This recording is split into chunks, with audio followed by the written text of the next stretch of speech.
Good evening, everyone. June 20th, 2022. This is the GBOS regular meeting. I'd like to acknowledge today's federal holiday, the celebration of Juneteenth. Acknowledging in June 19th, 1865, enslaved Americans were freed in Texas. And 7 p.m. or 7 p.m. The Board of Supervisors, its committees and subcommittees are subject to the Alaska Open Meetings Act as found in Alaska Statute 44.62.310 and Anchorage Municipal Code 1.25 public meetings. The Girdwood Board of Supervisors operates under the Girdwood Public Meeting Standards of Conduct. Calls order at 7:03.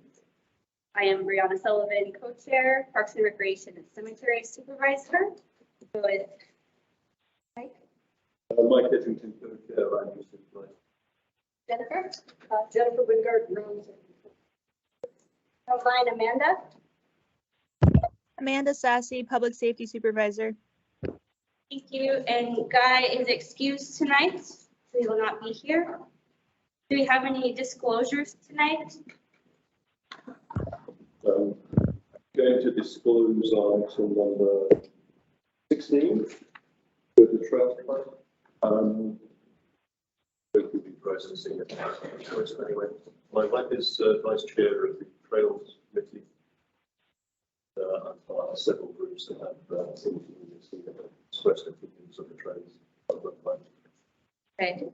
Thank you, Mike. I know this has been a topic of discussion for a while. We could go through the 5 questions of the substantial financial or private interest real quick. Practice. Is your involvement financial or private interest a substantial part of the matter under consideration? It is substantial. Substantial part of the matter. Is the financial or private interest directly or and substantially varying with the outcome of the official action? Definitely. Is the financial or private interest immediate and known or conjectural and dependent on factors beyond the official action? Factors beyond the official action. Okay. Is the financial or private interest significant monetarily? And is the financial or private interest a type which is generally possessed by the public or a large class of persons to which the member belongs? So it's generally possessed by people who recreate. I don't find that to be a level of conflict to be problematic. I have a disclosure. If you could take the chair, Mike. Okay, I'll take the chair for the item or items. Number 16 on the agenda. I am a board member of the Girdwood Nordic Ski Club. I've also attended numerous Girdwood Trails Committee meetings for the last several years. Okay, so we'll go through the same process. Does the financial private interest, is the financial or private interest a substantial part of the matter under consideration? Yes. Okay. Does the financial or private interest directly and substantially vary with the outcome of the official action?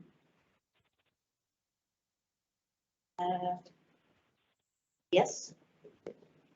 Does the financial or private interest, is it immediately known or conjectural and factors beyond the official action? Conjectural, depending on factors. Is it significant monetarily? No. Is it of a type which is generally possessed by the public at large or community or a large class of persons who member the bonds? Yes, most people in Girdwood have access to the trails. Okay, similar rule. So the advice is for a substantial conflict. Thank you. You have the gavel back. All right. Virtual. Chair back. Any other disclosures tonight? Amanda Sassy, I have my hand raised. Thank you, Amanda. Go ahead. I also would like to disclose number 16. I was a part of the Trails Master Plan Subcommittee for a little while and a member of the Trails Committee. Thank you, Amanda. I know you've closed those before. We're talking about this. I could go ahead and do the same list of questions really quick. Is the financial or private interest substantial part of the matter under consideration? Yes. Is the financial or private interest directly and substantially varying with the outcome of the official action? Yes. Is the financial or private interest immediate and known or conjectural and dependent on factors beyond the official action? Conjectural and dependent on factors. Okay. And is the financial or private interest significant monetarily? No. And is the financial or private interest a type which is generally possessed by the public or large class of persons to which the member belongs? It is generally possessed by the public, as anyone that is a Girdwood resident can be on the Trails Committee and can be a voting member if they've been to one or more in a year. Thank you, Amanda. I would not rule that that rises to the level of problematic today for the discussion. Any other disclosures? Yes. I've got a couple. Okay, Jennifer. On item number 15, I think that I'll start with the simple one. The Girdwood Chamber of Commerce, I was part of some of those discussions, but I was not part of drafting the resolution. There's no monetary involvement, and so I think I can confidently assert that my answers to all the questions are yes. Okay. Uh, I would concur with your position there. The other issues that come up are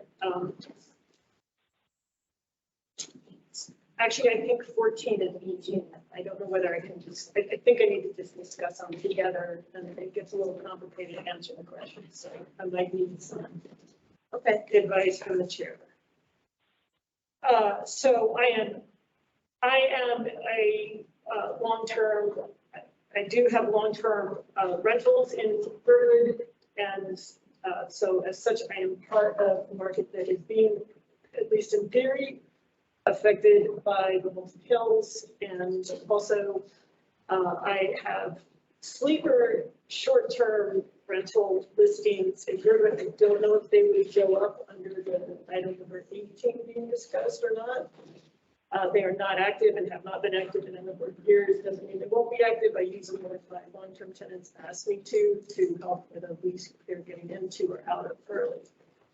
But I am also a part of the short-term rental market in Anchorage. I don't think that affects. I think the biggest issue, I'm not sure here, is going to be rental. Okay. Well, for number 14 on the agenda, I think that your participation in discussion and likely voting is going to be not a problem. And 18, we aren't acting on for under new business tonight. But if you find yourself needing to change participation.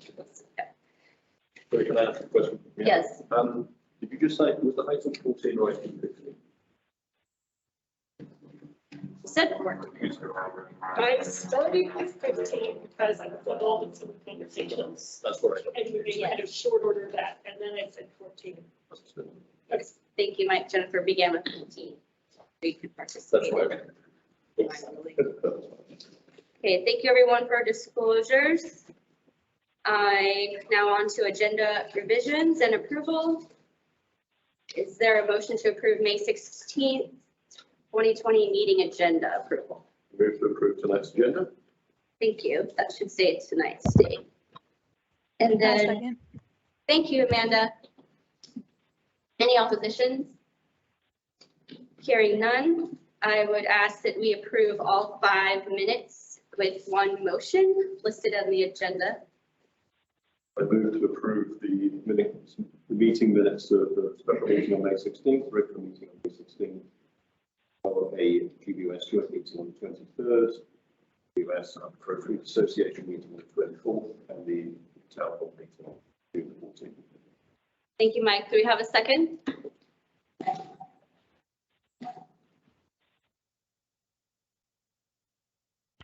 I'll second that. Thank you, Amanda. Let's do this by voice vote. All those in favor, say aye. I Aye. Opposed? There's no one. Okay, thank you, everyone. Announcements. The public is encouraged to ask questions and provide comment. Please raise your hand and wait to be acknowledged. To help discussion stay productive, please direct your comments to the board rather than other members of the public, and keep your comments focused on the business under discussion. Please be respectful of everyone's opinions. Introductions, presentations, reports. Number 1, update from AWWU regarding fluoride in Girdwood. Welcome, Sandy Baker. Hello, where you want me? Right here? Yep. Fantastic. Okay. So first, for those of you who are able to come out and tour our facilities, thank you. Thank you for taking the time and seeing what we have. We did purchase a new fluoride saturating system. It's the dosing system. And it's here and we've been calibrating it. We were hoping that we could say tonight it's up and running, but what we can tell you, it'll be up and running and fluoride will be consistently dosed beginning July 1, one of those J months. So they're just doing some final touches and some final calibrations and strategies on feeding and stuff. So that's a go. We also, on our tour, we talked about some of the capital improvements, and I was just going to touch on that for a second, if that's okay. Okay, so, and I brought my notes so I don't mess this up. We talked about initially when we came to you guys, and we talked about when we get the new fluoride system, it would be with the Girdwood well upgrade project, and that that project is an evaluation and rehabilitate to all processes associated with the well to include the source of the water supply, well house structure, mechanical and electrical processes. AWU has completed the initial study regarding the well, and we are currently in negotiations to finish design and move to construction. And the exact scope of the upgrades is currently still undetermined, kind of like we talked about. There's some factors that we just don't know yet. But at this time, we anticipate the full scope of the project to cost in the order of the magnitude about $6 million, and construction is planned for 2024 and 2025. In general, we haven't completed a 35% design study report, so the final scope of work, cost, and construction schedule is a bit unknown, but we are currently working on all that. So the plan is this new saturator, this new doser that we brought in should carry us through until we have the new fluoride system with the new well system. Right? Thank you very much, Sandy. Any questions? Any questions from the board? One question. So the system you're putting in now is operating July 1st. Which dosing level is that going to be expected at? 7.7? Yes. Thank you. Anything else? Thank you. Thank you, Sandy. Thank you, Mario, for the tour. We really.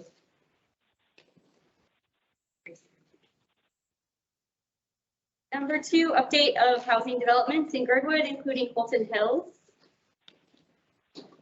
Yeah, speaking on that tonight.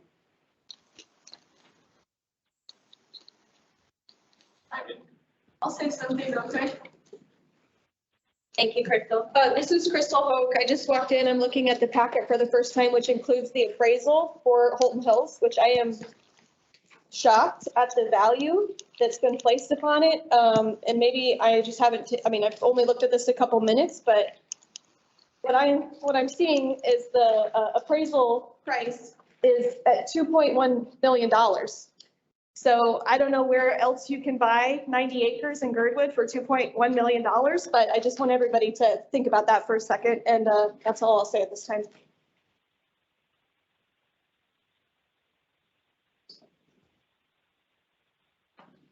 Any other update on this? We're keeping it as a placeholder on the agenda. Okay, don't hear anything. When Adam was here the other day, the Girdwood Landing guy, he kept saying, well, I get back to you on those topics. Do we know anything about whether how he's going to get back to the community as things he didn't have answers for? Thank you, Betsy, for the question. I'll ask Kyle if you've heard anything from Adam Trump. Well, the one thing we did here was that appraisal. There was a request, and I haven't heard anything else directly. There's a page missing from the development agreement, which they provided to us. But as to the other questions, I haven't. They do have an HLB commission meeting this week, and there is a chance for public comment, and you can also request to be on the agenda, ask questions. So it might be a good chance to directly talk with them, get answers. If you need a link to that, we'll have it probably in next meeting minutes too. Okay, Lene, do you have a question? Yeah, also as a follow-up, was there any outreach by County Commissioner or HLB to start movement on that 5-person group that they said they'd be willing to sit with to look at? Sorry, can I make a suggestion if it's about home, if we're covering that? That's See true. what it's like. Yeah. Thank you, Mike. I would like to interrupt to say that we'll talk about all these because we do want to talk about them on the agenda item. So skip to number 3, the legislative report. I'm looking online. We have anyone from Senator Roger Holland or Representative James Kaufman or assembly members?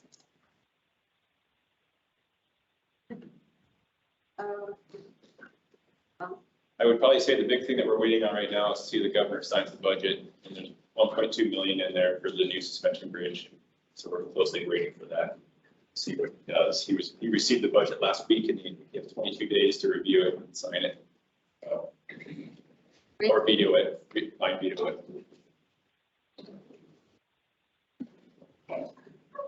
If anyone comes on, just let me know, Sure. please, Kyle. But mayor's office is Bryce Wilbanks online.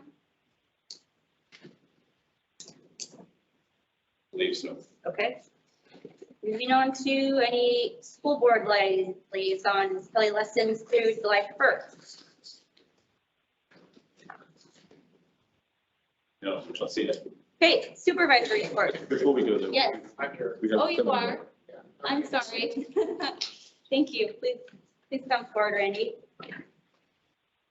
So I'm Randy Salt. I'm a assembly member for District 6. So I forgot to see everybody. So walk through some of the things I have for you all. First, if you've been watching the assembly meetings lately, we absolutely have to have some level of decorum at the meetings. They've broken down recently, and the only person it hurts is the public. It encroaches on their time to talk. So if you do come, there are rules, just like you have here, and ask everyone to follow them.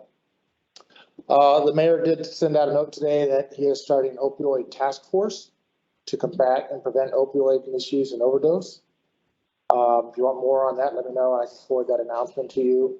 You already mentioned the HLB meeting on the 23rd at 11:30. I did meet with Adam last Friday. So Adam would like to sit down with myself and Suzanne, and he has some ideas coming forward, and then he'll come back to the community on what his path forward is. He didn't say anything about the questions that were here. And I did not make last Tuesday. I was hoping to get a recording of that, so I haven't seen that yet. So thank you. Things coming up, some things are of note.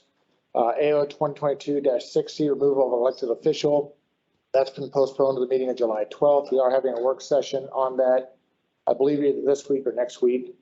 AO 2022-69, modification of the youth assembly member selection process and how that functions, I believe is on the books for tomorrow night. The 12th member to the assembly is currently going through elections for District 1, the North Anchorage District. We're also working on the ARPA 2 funds, that second round. So of interest to Girdwood, we received a lot of emails about 3 Bears and a daycare proposal that was submitted. And we will do, let's see, 218 submissions totaling $286 million. So quite a bit more than what we have. The next work session is July 7th, 11 to 3 p.m. And it's going to focus on really everything below 100,000 and the list that we discussed last time. So we went through and ranked all the projects, and some did not receive any points and they were taken off the table. So we're going to focus on the ones that are still on the table. We did hold a joint meeting with the school board June 3rd, pretty non-eventful. There was, some of you might remember, there was a fire on the hillside May 22nd. Great response by the fire department, but I want to note that they're doing water drops to stamp out spot fires, and someone was flying a drone in the area, and they had to call off the water drops during that period. So if there's ever a fire, no drones, because they'll have to stop any aerial response if they can't control the airspace. So pretty important. There is a burn ban in effect still in Anchorage due to the dry conditions. And then also plans continue to move forward for the Sullivan Shelter closing June 30th. And just so everyone knows, cities required by law to, if they put up a notice of eviction from a homeless camp, anything like that, they have to provide housing for those people. So they may put up a note. There may not be enough housing, but come the day that they have to move those residents, if there is not housing, they cannot do it. Okay, so that's law, just so everyone knows. And there is quite a bit of housing that's out there. It's a very fluid situation, but come the end of the month, again, if everyone cannot be provided a location, they won't move out of the Sullivan. Let's see. A couple of other things, just of note, ranked choice, actually, you're probably better to speak this than I am. Ranked choice voting is state and federal, and mail-in voting is only municipal. So the upcoming elections, if you don't request an absentee ballot, you will not get a ballot sent to you. So you have to go to your polling precinct. And that's it. My email, my phone number online. Please send out any questions you have. Always here to help. Any questions for Randy from the board? My apologies for not. No worries. I like it. Name and face. Thank you. Okay. To number 4, supervisor reports. Mike, do you have a report? There was something I was going to say, yes, and I can't remember what it was. Was it with regard to the process changing how we do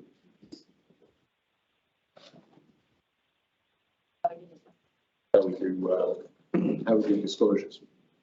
State levels. Maybe. Yep. I have an update or report that gives you time to think about yours. Real quick, the Eagle Scout project work is out and complete on the Frisbee Golf Course. And thank you to all the people who participated in the tennis court work weeks back and trail work on the Lower Iditarod trails recently. Also an update, the resolution against domestic violence that we passed a year ago after numerous emails and following up with AWAKE, the Abused Women's Aid in Crisis, and the school, the Girdwood School. The 7th and 8th graders had a presentation in late April that about 35 students were able to attend, and the health teacher looks forward to more presentation opportunities next year. There was delays all of this school year with pandemic and getting people trained to give presentations. So I was really glad to help facilitate that. That is my report. Jennifer, do you have anything to report? No. Amanda, do you have anything to report? I can go over what I talked about for the police. I didn't see a representative from Whittier Fire Department on this call unless they just showed up. And I could just kind of go over what they had to say at our meeting. Andre might make it tonight. He's on patrol. So if you want to go ahead and do your face, it's fine. Okay. So we definitely talked about the Forest Fair. And I know that they're going to be on the agenda, so I won't go into that. But the police department is planning to have full staff that night. And we are going to have towing capability for violations within the valley. And then the fire department and is putting on some response training for the Forest Fair staff, as well as it looks like Forest Fair is contracting with a private security. So since that's coming up here soon, so you're aware of that. And then as far as the police report or update, Acting Chief Corbett was at our meeting and stated that they hired another officer from Idaho, and he has been in Alaska previously. and that they have been able to have more hours, 20 to 30 additional hours, due to a DUI enforcement grant from the state of Alaska. So that was helpful over the last, I think, month or two. And that is kind of what we talked about. Thank you, Amanda. Come to you, Mike. Yeah, thank you. I just checked my notes. So we have 3 years ago, in 2019, we had some, the board had some training from the Municipal Attorney's Office on Open Meetings Act and the Ethics Code. And it's been a few years. I think since then, I'm the only person who's still on board from 3 years ago. So I reached out to the municipal attorney, who's the person in the Municipal Attorney's Office, who's responsible for ethics board work, and suggested we could perhaps schedule some other training sometime in the next few months. So, you know, that's one of the reasons we've been thinking about that, and we're doing a slightly more formal approach for looking at disclosures. So hopefully they will reach out in the next few days to staff, and we'll be able to schedule something. Thank you, Mike. Guy is not here, so any other update from him we'll get through Chief Weston, hopefully. Number 5, service provider reports, 5 minutes each. Chief Weston, are you still here? Yep, you are.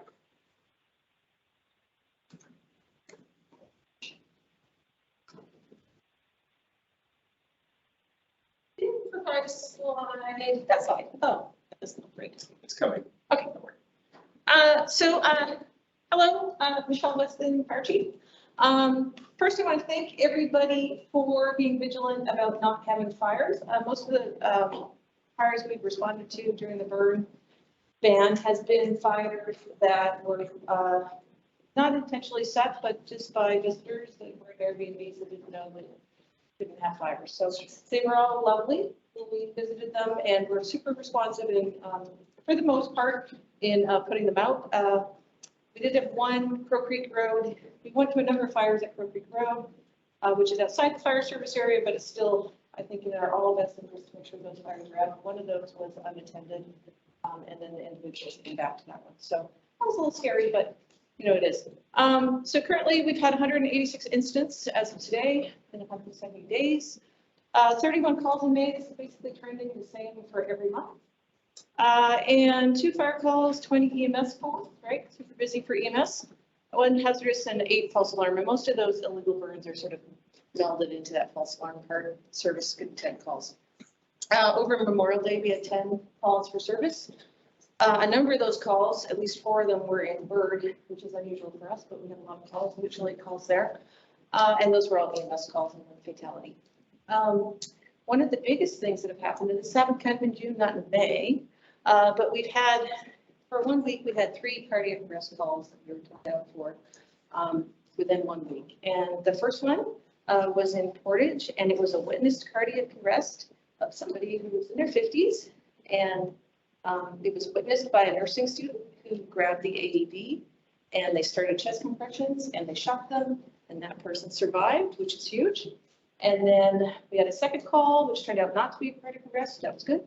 And then the next day, we had a call where someone had just pulled into Tesoro and said, hey, I want to go get some pizza, or formerly known as Tesoro. I want to go get some pizza at Coast, and then promptly went into cardiac arrest. His friends started CPR in the RV. They called us. We were able to go from here to there. I think it was during a meeting that was going on, but anyway, we went there. And we were there we had the first shock delivered to that patient within 6 minutes. And he was talking before he left the mall to go back to town. So super happy about that. I mean, those were 2 cardiac, we don't always have cardiac arrest saves, and it's just sort of it's all a timing thing, basically, and an electric thing and all these other things. But it was just huge to have 2 successful witnessed CPR early, shock early, success rates. So, and I think the senator, I think you could appreciate that, right? Like, this is an unusual event, right? So I was super proud of the team, and it sort of, especially for the team on the cardiac arrest at Speedway Mall, I mean, that really showed all the training and responsiveness that they were able to do to go into, you know, into this RV, which is not a very big space to work, continue CPR, get the shocks on, and then get them out of the RV, which is challenging. You know, it was just a really good, you know, if there was like rate all of the year so far, for me, that was it, right? So, right. Okay, so other than that, woodlot was on Saturday, huge response, biggest woodlot ever, I think. We do have a lot of interest in having more woodlot days, but we need someone to staff it. That's our challenge right now. And then we're planning for Forest Fair. We just like for Memorial Day, we're putting on full paid staffing for the weekend for Forest Fair. It does not do us any good when we try and say, well, we're going to get people to come out of the woodwork for these long weekends when we have, you know, 11,000, 12,000 people in town per day. So full staffing for that, full paid staffing over the weekend. If it's like it was 2-3 years ago, we did have, because it's all dependent on weather, we did have 66 calls in 3 days. So super busy for us, right? So that's the reason. And we turn into area command. We get the command bus down, we set it up. I've also got the FirstNet bus coming down to be set up as well. And yeah, we'll run area command of that. And we do unified command with your police. What else to tell you? Fuel prices obviously impacting our volunteers, many of which are now living in Anchorage. So that is impacting everybody. I'm looking at rideshare options and seeing what we can do to sort of support them through this. But it does affect volunteerism. On the statewide level, obviously I'm wearing wildfire gear. Currently we are, well, as of yesterday or today, we surpassed for the past 3 decades. This is the highest amount of land that is burned because we're over 1 million acres. So this is the highest in the last 3 decades for burning acreage. So why is that important, or why should we care? Resources are really stretched thin right now statewide and actually nationally as well. So there's a lot of UTF that are unable to fill positions. And so, you know, it's always like, if we're handling what we are right now, when is the next fire and how that's going to be? And so they've had a couple runs, like today they were evacuating part of Dalton Highway for a fire that came up really quickly. There was over 4,000 lightning strikes yesterday. The lightning strike map for yesterday is amazing. And they had a 100-acre run at a fire near Fairbanks the day before. And so we just have to all get through this time. So the next 3 days, we're going to have some moderating of weather, but the fire forecaster today said that in about 3 or 4 days, everything's going to stand up and get super warm. And guess what happens then? Forest Fair. So, you know, so it's really important that we don't have any fires start during Forest Fair, you know, even because the resources are stretched thin. So just a reminder for everybody to continue the good work in keeping fires not happening and helping us help everybody else. So that's it for me. Any questions? Can you remind us, is there a burn ban on right now? Yes. Continuing. Yes. So we're likely to see that next few weeks. I bet we will through 4th of July. Yeah. Yeah, because you know, we did have this wetting rain, but it's not enough to moderate. You know, conditions are somewhat moderating. And if you look at anybody can look at the fire forecast. It's available on the BLM website, and there's a fire briefing every day, and anybody can see that. And it also talks about statewide, the moisture codes and that. So I know I did get calls yesterday about, can I burn today? No. So, you know, I think, you know, just a few more weeks. Usually if you look at when is fire season over in Alaska, it's usually over either mid-July or the end of July. So we're close, but not quite yet. Right. Any other questions? Okay, thank you. Thank you. Is Chief O'Shea on yet? No, he's not. Okay, do you have an update, Kyle? Yeah, I can include that with what we're doing here. My report. Okay, and then roads and parks and recreation. I will, as always, we have our report, and it may not be in the packet, but we do have it online, but I'm going to summarize things to keep it brief here. But we want to give a big thank you first off to everybody who volunteered and came out and planted all the seasonal flowers. Each area is assigned to a volunteer group, and we appreciate their efforts to come out during the week and evenings and get those all in for us. It looks really nice out there. Now the trick is to keep up with watering it because it's so dry.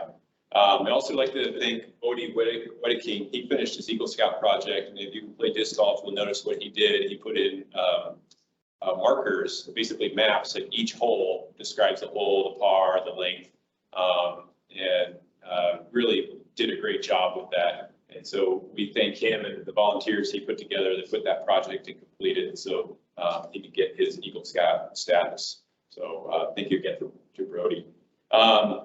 Big issue that we're dealing with right now is that we are down to a half a person for staff. We normally have 2 seasonally, and we lost, well, we had 2 hired. One got taken away by a higher paying job in the Forest Service, and another one has taken a part-time job that's going to lead to a full-time job this fall. So we are desperately looking for anybody to help us. We're down 60 labor hours a week, and we have quite a few projects that we're trying to keep up with between Mark and I in our normal workload. So if anybody is interested in a seasonal job, we'll help you get through the application process with the muni and get on. So we just need somebody who's 18 years of age and a good driving record and is responsible and can work on their own. So, so we're still looking for that. With roads, we're working with the Western roads contractor right now on a fuel variance. Since they've bid the contract, you know, fuel's gone up somewhere between 50 to 55%. And so we're working with them to help them cover their costs there. This is actually kind of across the community. Eagle River's doing the same thing with McKenna Brothers. And so we're working with the purchasing department to figure that out. But what that means in the end, it's going to be more expensive per hour for each piece of equipment that we use out there. And so that will definitely affect us doing less projects this summer. And probably trying to have a larger reserve for the fall weather coming up. So it's taking a chunk out of what we normally can get done in a normal year with our budget. So we'll be working through that process and making an amendment to the contract with Western. The police contract renewal, we're working on that as well right now. I'm working there with Chief O'Shea and their finance officer and starting the process. The contract expires on New Year's Eve. And so we definitely want to have that renewed. We do have an option for 1 year, 2 1-year renewals of it, but we are proceeding with a 3-year renewal. We are working that currently through the Public Safety Advisory Committee. And we hope to have some numbers from Whittier this month so that we can push that forward and then engage the lawyers, both from the municipality and from the city of Whittier. That will take majority of our time to just get through that. But luckily we've had a contract that we've been using now for 6 years. And so we don't see a substantial amount of changes in the contract language. So I hope that will make the process a little faster compared to years past. We are currently also working with the state of Alaska on the reimbursement for the Halloween storm. And so they have been able to get to our project. They're immensely overloaded with disaster declarations at the state and minimal staff. But they've gotten to us in the last 3 days, been very busy categorizing, getting receipts, auditing everything and separating out expenses in different categories, but it is all going well. And we hope to start seeing some sort of reimbursement by the fall coming from the state. And we only have one thing left to finish on the repairs, which is paving Grand Road. The last couple of weeks, we repaired all the remaining repairs that got wintered out. And so we'll be paving this week and be able to wrap that project up and get all reimbursements in to the state and start process of just getting money back. So it's looking good for probably a strong 90 to 95% reimbursement. There's some things that they don't reimburse for that we'll have to eat, but that's a pretty good number so far. So, and then Forest Fair, we're going to talk about here in a bit, but we are also getting prepared with that, working with Forest Fair. And it's been 2 years since we've had a Forest Fair. So sort of knocking the cobwebs off our procedures and getting ready for a large influx of people over 4th of July weekend. So we're going on that. So that's just a brief summary of things that we're working through right now. And contract or expense wise, we have not paid invoices for the last 3 months to Western, as we've been waiting to work out this fuel variance with purchasing. So once we get that done, we'll start to catch up on all our invoices there. So that's it. Thank you, Kyle. Any questions for Kyle? I have a couple of questions.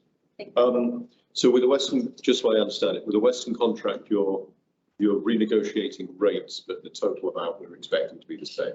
We're still out in it. The base rates will stay the same. We're negotiating a fuel variance. Okay. So the fuel variance is based on the federal EPA fuel calculations. There's just like the CPI, it's basically the consumer price index. And so we're going back to what the fuel expenses were when they signed the contract, and then purchasing working out basically a percentage amount that will go to each piece of equipment. And so when we get a bill, you'll see the normal rates for our contract, and then down below you'll see a fuel variance, which adds up to different. So effectively a fuel surcharge. Correct. But the plan is to cut down the amount of work rather than look for additional funding. Yeah, we'll be doing less work. Okay. Is there anything specifically that's going to be cut back on, any specific projects? Well, we did have some drain. We do definitely have drainage. I mean, I would probably say we always have a 2-year running list of drainage projects that we have to do, and we just won't bump those till next year. If there's anything of major priority, we will try to knock those out. We have a fish culvert on Stowe that does need replaced. The culvert just collapsed in the middle. And so we are working through the regulatory hoops right now for that for permitting, but we will definitely pull that project off. And then down in Old Town, we have basically a high water, ditches full of grass situation down there. And we have that all located out and start digging on that next week or this week, depending on when the crew is fully available, and get that done. So we are going to complete projects, but what's eating up a lot of our normal maintenance this year is the Halloween storm, because we have to pay that out of our operating budget. And so when we get that reimbursement back, we could deflect that money back to next year and have a larger, but I would have to work that with purchasing, because we have a $700,000 limit with Western. So we would have to get approval for purchasing to go over that limit. Okay. Which I think that's all reasonable. That's cash flow. My second question was, you said the plan is to pave around this year, even though hopefully we'll be replacing the bridge or replacing the culvert next year. Ruan. Yeah. Yeah, we will pave it. Yeah, because we have to, there's a manhole down there that needs to be protected. Okay. And it just starts falling out. And so it's just best to take that area and just put a cap paper over it and protect it all. Okay, thanks. We don't know if we will have the money for, we got to be cautious in the system. Yes. Money's not in hand, so we can't just think that we're going to have it. So we want to protect it. We hope we'll be replacing. We hope we will be replacing the proper culvert. Thank you. Thank you. Okay, moving to public comment. Persons offering public comment must state their full name and address. Public comment is limited to 3 minutes per person and must be on subjects not listed on the agenda. Are there any public comments tonight? See any hands online? Hands in the room? Okay. Going to old business, number 6, permitting for Girdwood Forest Fair 2022. Karen.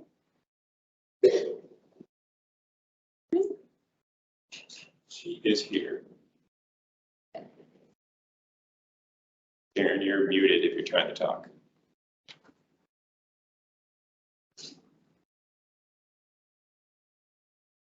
I'll wait for Karen to come on. She may be having difficulties. Forest Fair is very close on permitting. There's been a couple hurdles, one being the Anchorage Fire Department. There were some wires that got crossed. Karen leading the charge on permitting, and she turned the paperwork in with ample time, but then it kind of got shuffled the wrong direction. So anyways, she got good news today that they're complete with it. They should be getting us a hard copy permit here maybe this afternoon or sometime tomorrow. So that's looking pretty good. And then the other thing that we're waiting on is the alcohol permit. There's nothing really of worry there. It's just a matter of somebody processing and signing the paperwork. So I think the 2 major permits that we're waiting through, it's just a matter of somebody just getting them printed out and typed. Everything's looking there. Thanks, Kyle. I'm sorry. Let's see Okay. now. We can hear you. Another machine. Can you hear us, Karen?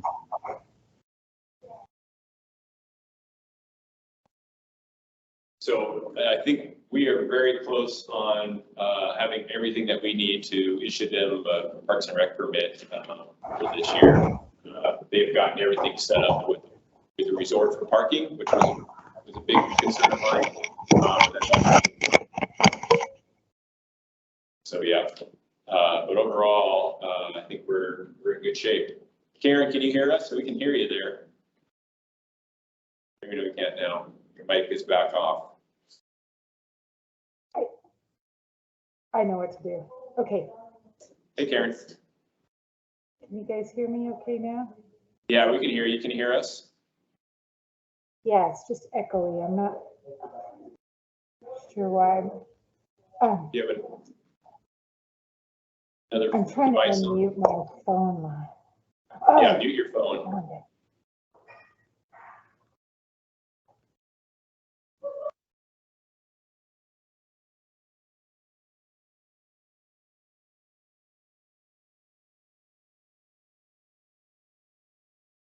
You all have any questions? Anybody have any questions about forest fair permitting or anything along those lines?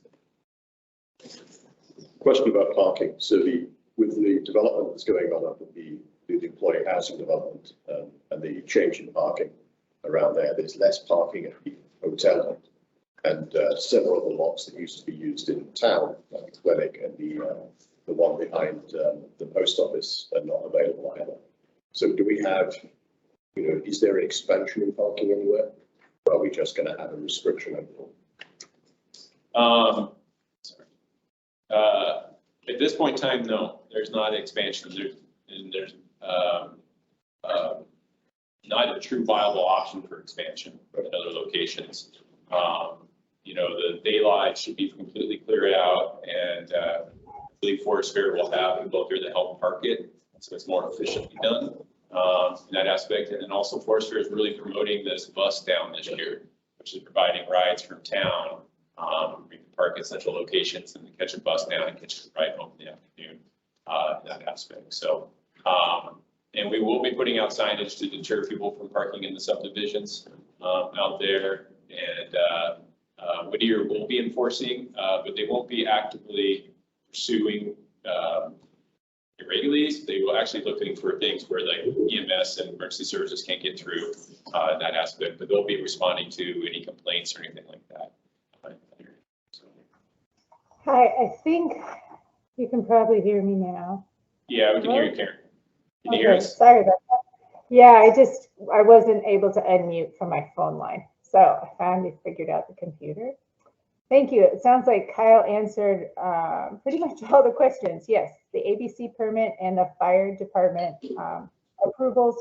I've had verbal comments from them saying everything looks pretty good and they just need a little more time to process the paperwork. And I do need to follow up with Chief Weston to make sure that she's had a chance to review our entire permit. And we expect to be doing a walkthrough with her and then also the fire inspector. And so those comments about the keeping the fire risk down are well taken. And we'll be aware of that as we go through the setup and the oversight of the whole fair. The bus is a big deal. We're super excited about that. Very grateful to Alyeska Resort for hosting the shuttle bus that goes from the day lodge to kind of do our parking, but also very excited about our commuter bus that's going to run from the Diamond Center to Forest Fair Park. And it'll be running, I believe, on the hour each way, but on the half hour on the way back kind of thing. The schedule is on the website. And I would just, anybody listening, if you know of friends or family or anyone that's thinking about coming down for the fair, let them know about the bus. It could be a really convenient way to get in and out of the valley and help decrease the number of cars we bring into the valley. So we'd like to encourage everyone to do that. And also to volunteer. The signups are there. Lots of you we are counting on you. So volunteer for your shift at the info booth, at the t-shirt booth, or whatever you like to do most. We would like to have you there. Are there any questions for me?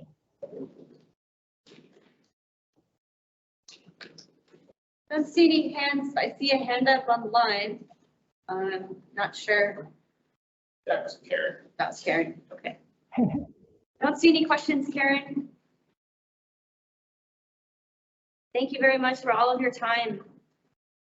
Thank you. And our cleanup weekend is this weekend. So Saturday and Sunday, we will be cleaning up the park, spreading those chips around, and all those other things that help make the park better each year. So come join us for that too. Thank you. Thank you. And Mike, just a point of information, the chapel is selling parking places, so Yes, that's true. I'm going to do the best we can. So one is still open out of three. Pardon me? One of the three is still working. Number 7, update on status of HLB draft 2022 annual work program and 5-year management plan. Kyle, do you have anything different? Basically what I was pulling up here, and it's in your packet, is the information on how to attend the HLB commission meeting. And so you can find it there. If you need the link, we can also email it to you. I believe you can go to the Heritage Land Bank website and find the link there. It'll be an online meeting this Thursday, the 23rd at 11:30. And as for any update, we have not heard any, so I don't think they really addressed it since their staff change and shortage there. Yes, Mike? Do you actually have the agenda set out? Because I think there were a couple of items for the agenda, but nothing for good. Yeah, I don't have it at hand, but I can go find it. Let's see if this link is live.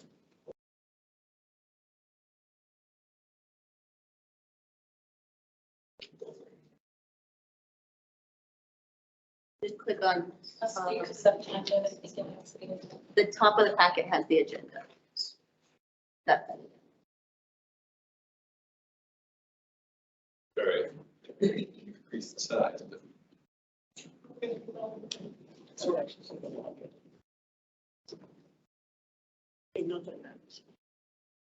There's the agenda for it. Can you read it? Increase the Can you size. read it, Mike? Yeah, I know what it was. All right. There's a ptarmigan and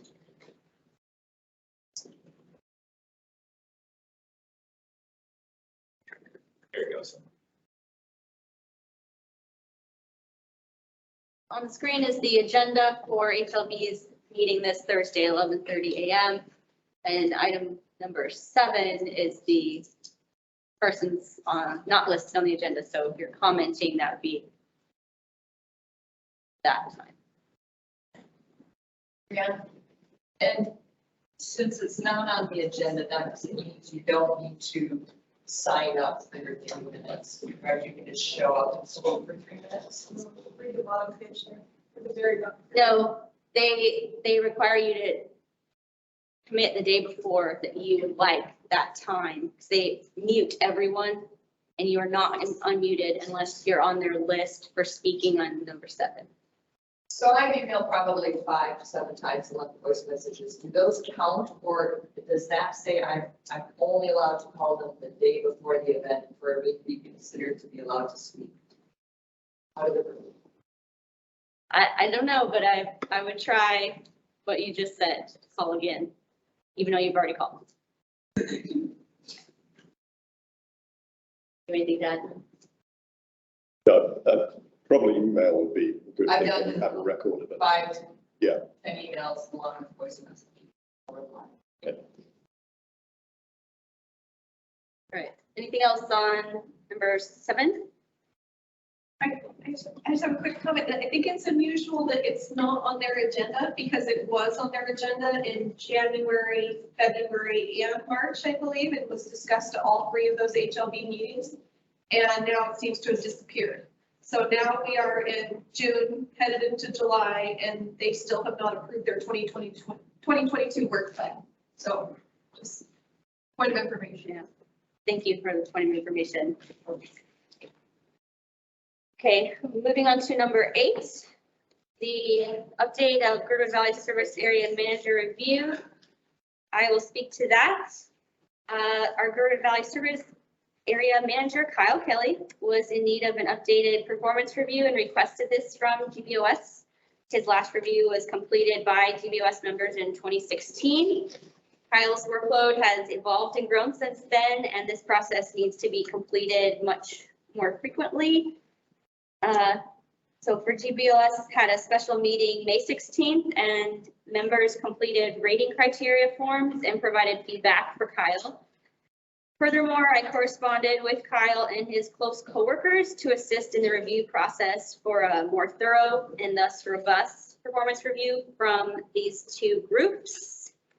Each, with Mike's assistance, I wrote a performance review letter from GBOS and an addendum from the coworkers of Kyle's feedback, and these were seen by GBOS and then submitted to Anchorage Muni, the city manager, the public works manager, and the director of maintenance and operations. Following this performance review process, GBOS would like to discuss at our next meeting, perhaps in the budget meeting, proposing Kyle be granted a raise as he has not had one in over 5 years. And I'd like to thank everyone for participating and helping the performance review reflect how immensely grateful we are to have Kyle managing the service area of Girdwood. Any other comments from the board? Yeah, I have one. I'd like to thank you actually, Brianna, for doing such a thorough job on it, setting us up in a way where we can do this much more easily in future years. So I think we'll try and do this annually. So thank you for all your work on putting together a process. Welcome, and thank you, Mike, for encouragement. Everyone was helpful. Anything else on that? Okay, number 9. Agenda item LUC 2201-06, if Girdwood Industrial Park concerns, power and cladding. Well, I'll be honest, there hasn't been a lot done on this. One thing I need to do is get a proposal from a engineering firm. We've been working with Gbs Power to bring power to the Girdwood Industrial, the Girdwood Road maintenance lot. Right now, we're on a temporary feed, which is kind of right in the middle of the track that is shared by many people. And we need the power, especially in the winter, to keep the equipment warm. So if we start in cold temperatures, and we've been needing it to our lot for at least 12 years.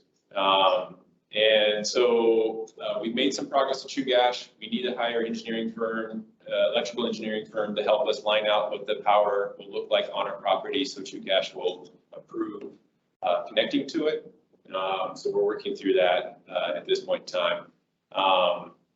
It still is unfeasible at this time for everybody else in the track to get power to their lot. The only reason we possibly could do it is that we share a platted property line with AWU as part of those 5 tracks or lots that were tracked or platted. So we're working through that. Probably most likely next month I'll have a proposal for you to approve engineering costs to get the design done. That's where we stand. Thank you, Kyle. Any questions from the board for Kyle? Okay. Moving to number 10, agenda item LUC 2201-07, update on state Senate redistricting.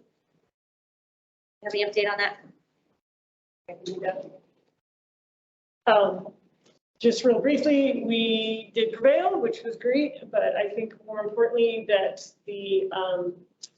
that what really prevailed was kind of the Girdwood community in general. So I was one of the plaintiffs along with Luis and Ken Law, and the Superior Court decision was appealed to the Alaska Supreme Court, and the Alaska Supreme Court not only affirmed the decision of the lower court, but also stayed the lower court stipulation that the board would get another chance at the map. So it is possible, we don't know for sure, but it is possible that we get to keep the map that not only Girdwood wanted, but every other community council that weighed in on it for the next 10 years. And that affects the Girdwood community tremendously. So, but also the balance of the elected Senate, potentially. So that's what I have to say about that. Do you have anything you wanted to add? No, I was going to say, I think the decision came out like a few hours after the last GBOS meeting, the same evening. Yeah. Nothing like that, 1 a.m. or something. Yeah. Thank you. Thank you for the update.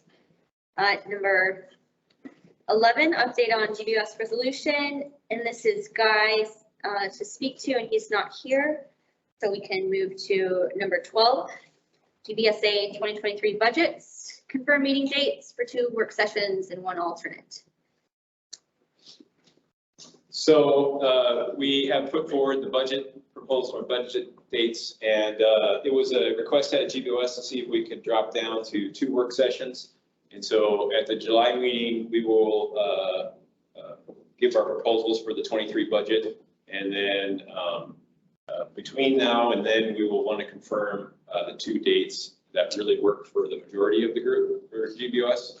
And then we'll keep one as a, in case we need a 3rd date. So we'll be coming forward, presenting those, and then hopefully by September, we can approve the budgets and get them to OMB to start the processes where the Assembly will consider budgets for the 23 budget year. Thank you. Any questions on that?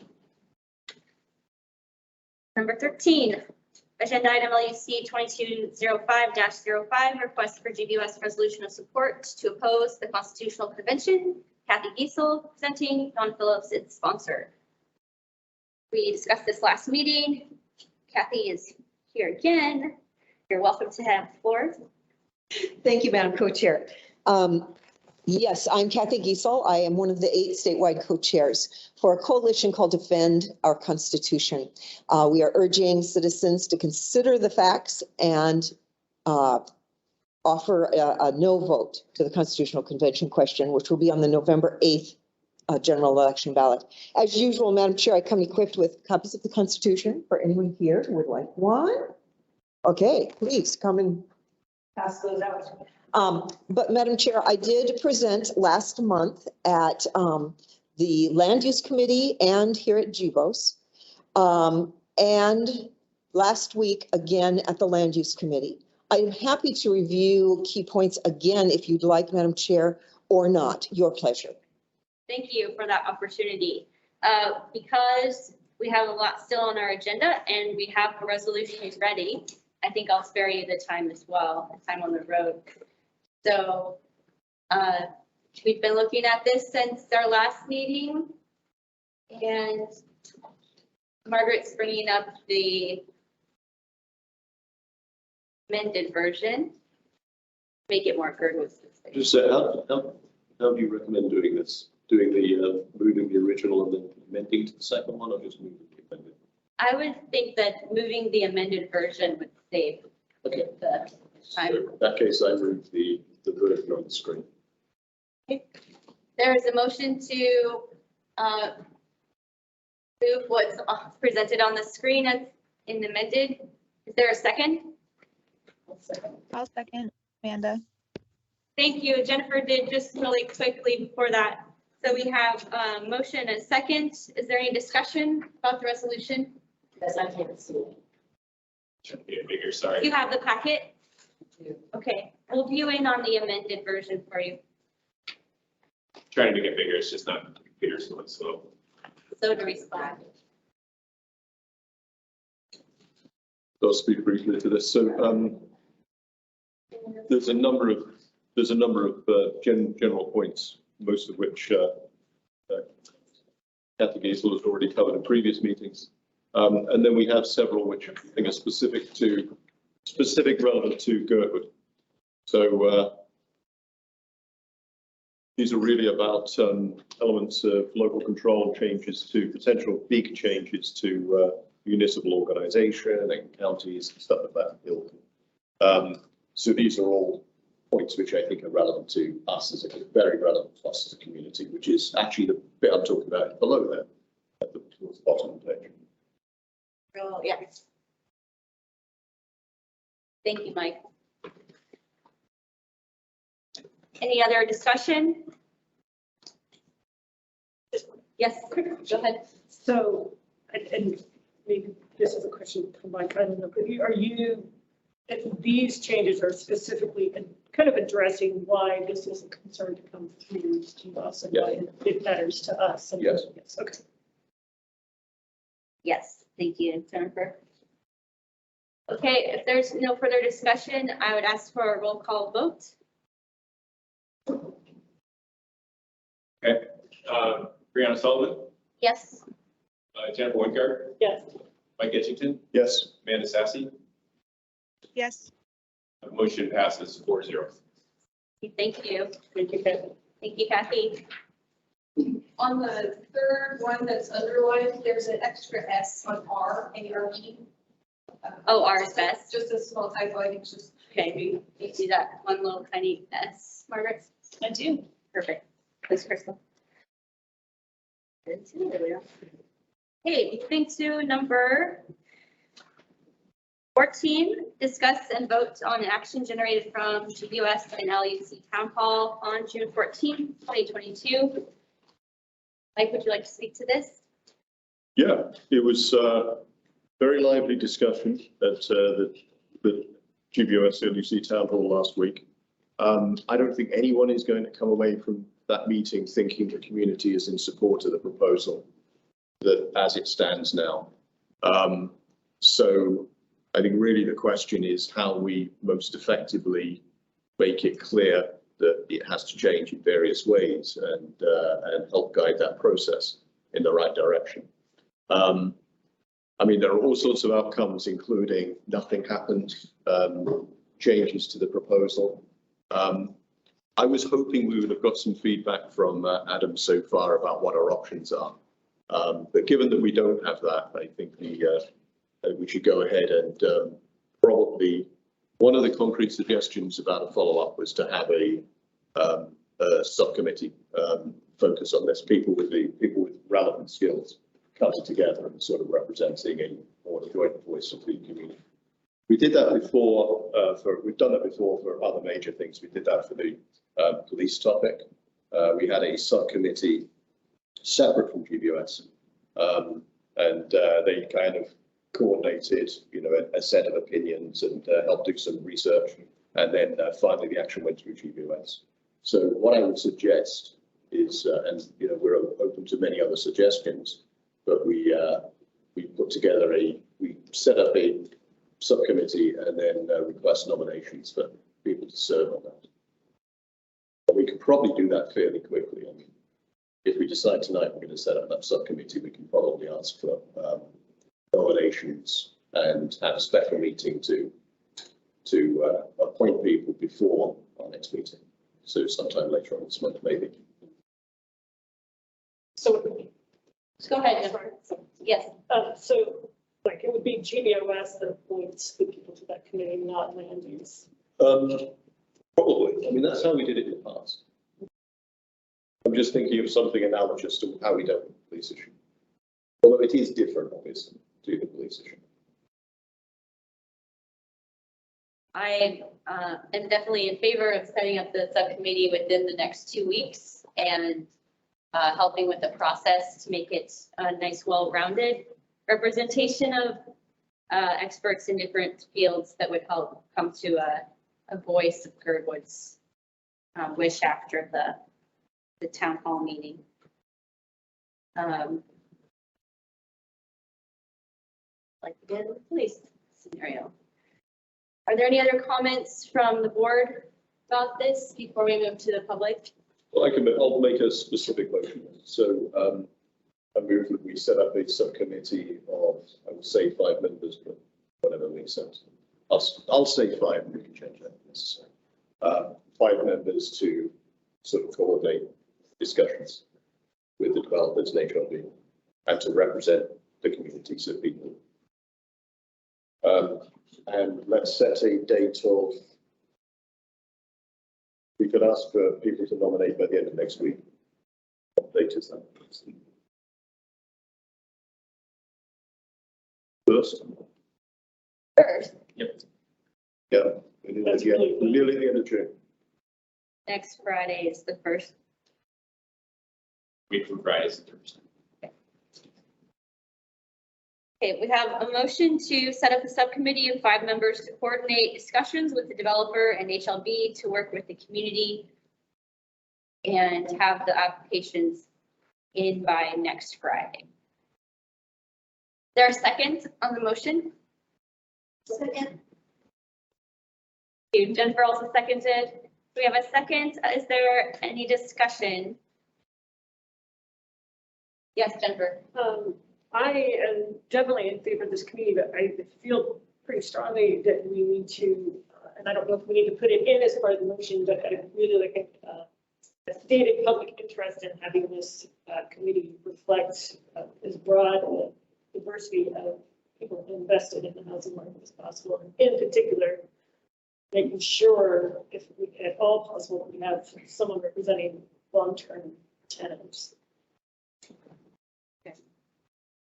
I think that you could help list the varying talent, degrees of experience people have and help with the vetting process. And Description. And would this be a general, like anyone from the general public can nominate somebody for themselves? I would think so, yes. So it would be, yeah, it would be anyone, presumably anyone who's a resident who could vote in any seat. Should nominate or what? Yes. I mean, we could actually say there has to be a seat to represent employers, there has to be a seat to represent these other things. But because we're putting it out to the public for whoever nominates, we don't necessarily, that might be too restrictive. So I think if we encourage anyone who's got relevant experience, then we can discuss when it comes to the appointment process. But I agree with you, it should be broad. Yes, I agree too. Any other comments from the board? Okay, members of the public? Yes, come forward, please, Lisa. Lisa Miles, we have a local expert. I think she would be a very good person among the five. I just wanted to bring that up. Thank you for the nomination.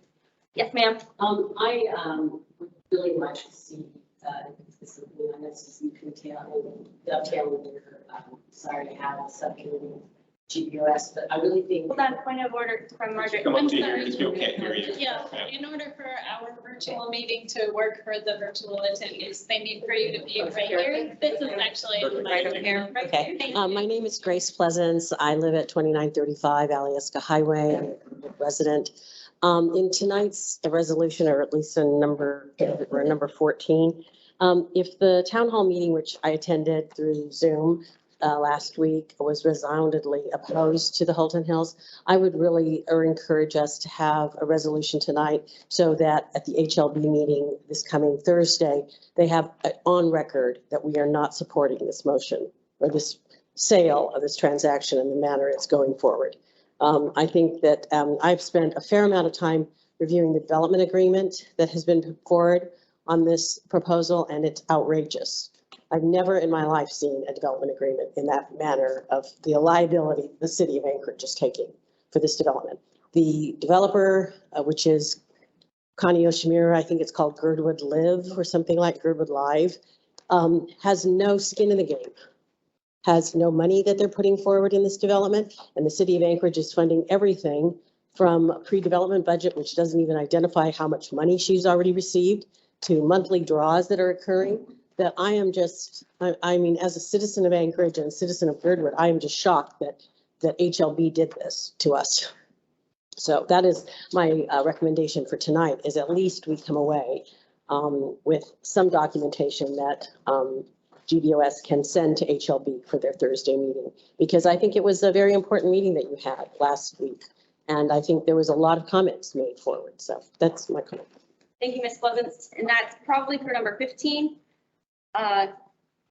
So going back to number 14, are there any comments or questions from the public? So is it anybody can nominate? Here, closer to the mic. Crystal, my question is anybody can nominate, or is it only GBOS people that can nominate to be on the committee? This would be, as I think as I hope we explained it, maybe it wasn't clear. Maybe I didn't hear. Yeah, okay. When we did the police, we had a subcommittee of anybody from the community to sit in the subcommittee, had either expertise or interest in the police issue. And they were part of negotiations with the contract. I think it was Michelle Weston who was on there, I was on there, Michael Palmer was on there. And I think there were 5 of us. So it's anybody from the community, but I think it's fair to say to get there. anyone can nominate Anybody. themselves or anybody else. Okay. But to sit on the committee, you'd have to be, you'd have to be arrested in Girdwood or the equivalent So basically, if you can vote at the land use meeting, then you can sit on the committee. Got it. Thank That you. would be the qualification. Thanks. And sorry, should we just, is there an email address or something similar that we should publicize? Yeah, so I'll be posting it. We just did a similar thing. We had an empty seat on the Public Safety Advisory Board as well, which just closed on Friday. So I'll be posting it at the post office and online. But I think that probably the best thing is to email gbos@muni.org and we'll receive them and send them to the Board of Supervisors to review and make determinations at the special meeting that's still to be determined. Thank you, Margaret. Lynn Dorn, I had a question. With the subcommittee group that you're talking about, I've been feeling for a while that Girdwood is not having someone who truly knows the law engaged in this process to make sure Girdwood's rights are being watched out for, taken care of. And I would really like to see if GBOS is allowed to hire a lawyer that could also work with this group, because a business owner is a business owner, but they don't understand where policy is not being followed, where contracts are not standard. Someone who's looking out for us. And I don't think that person perhaps exists in Girdwood and could volunteer some time. So I would recommend that we have a lawyer who can participate in this process. Thank you, Lynn. Can I address that Yes. briefly? That is a question that's come up about how we, if we had a disagreement with some part of the municipality, in this case, a kind of department, how do we pursue that? How do we pursue it? We need legal representation. And I know the Assembly is going through this process now. The Assembly has separate legal representation, both in their own attorney's office and external counsel, with their disputes with other parts of the executive. So I believe we can do the same thing, but it is something we need to formally follow up with. We technically can't spend our money on it, but there may be a process in which we can. I do not understand that, so I think that's something we should follow up on. That's something you could take on, Tyler, just to ask that question, right? I've asked that question in the past, and I mean, we don't have direct funds that can just spend that way. Yes. Because the taxpayer dollars are made for certain buckets. But we do have the resources of the municipal attorney's office, which you could ask for an attorney to be assigned to the GBOS, and they could represent you on your requests. That's true within. Sorry. Appropriate road or figure out who owns what piece of the road. Yeah, we've had legal opinions given us. In the past, Todd Sherwood has been basically, he was joke was that he was the Girdwood lawyer because he represented us through the police contracts, the Girdwood Road, other issues that we have looked at in the past as a request to the Girdwood Board of Supervisors. But I think the distinction this time is if there's somebody on the other side, the group on the other side is part of the executive. So it's within the municipality. I mean, the way I see this is the issue is what HLB have done, how HLB has set this up. It's not actually with the developer, the relationship is between HLB and the developer. The argument I'm hearing is that HLB is not representing the needs and the requirements of our community. So it's really between us, Girdwood, and HLB, which is part of the executive itself. So that's what makes this a little bit weird. But the Assembly clearly are doing that somehow, so there must be some mechanism. Well, the Assembly is a separate branch from the operation here. So, I mean, you could go to the Assembly and ask for their legal assistance through their council. They have a council that is completely separate from the law department. So, under Gbs and that crew, they can work that way. But as to using tax funds, it's outside of the boundary of what you're taxing the citizens for. So you'd be using those funds for something that was not intended. So. Okay, I think because you're also part of the executive, I suppose, so we have this weird situation. Yeah. Perhaps it doesn't make sense for you to follow up on this. So no, I will do so, and I will work with you around it. Absolutely. Yeah. Thank you, Mike. So we should have a clearer answer to the legal side of it if we need to go that way. I think we had a hand up online, so go with that one if Third hand was up? Or if it went What's down? up, but it's down now. Thurn, if you did want to say something, I can acknowledge you. Yeah, hi, this is Soren Worth up in mile 4.5, Girdwood, Crow Creek. And my concern with the committee is that I'd be afraid that it doesn't represent that overwhelming sense of opposition that people have voiced and concerns that people have voiced in at least 3 big meetings, 2 town halls. And so for example, if you had 2 members who represented, kind of the real estate interests or whatever, then it wouldn't reflect, the committee would kind of dilute this big process, and it would, it wouldn't reflect the real sense of what Girdwood as a community is saying. And that's a concern. Anyway, I just was hoping that somebody on the board could address that concern. Thank you, sir. Anyone else speak to that? Actually, I might be able to.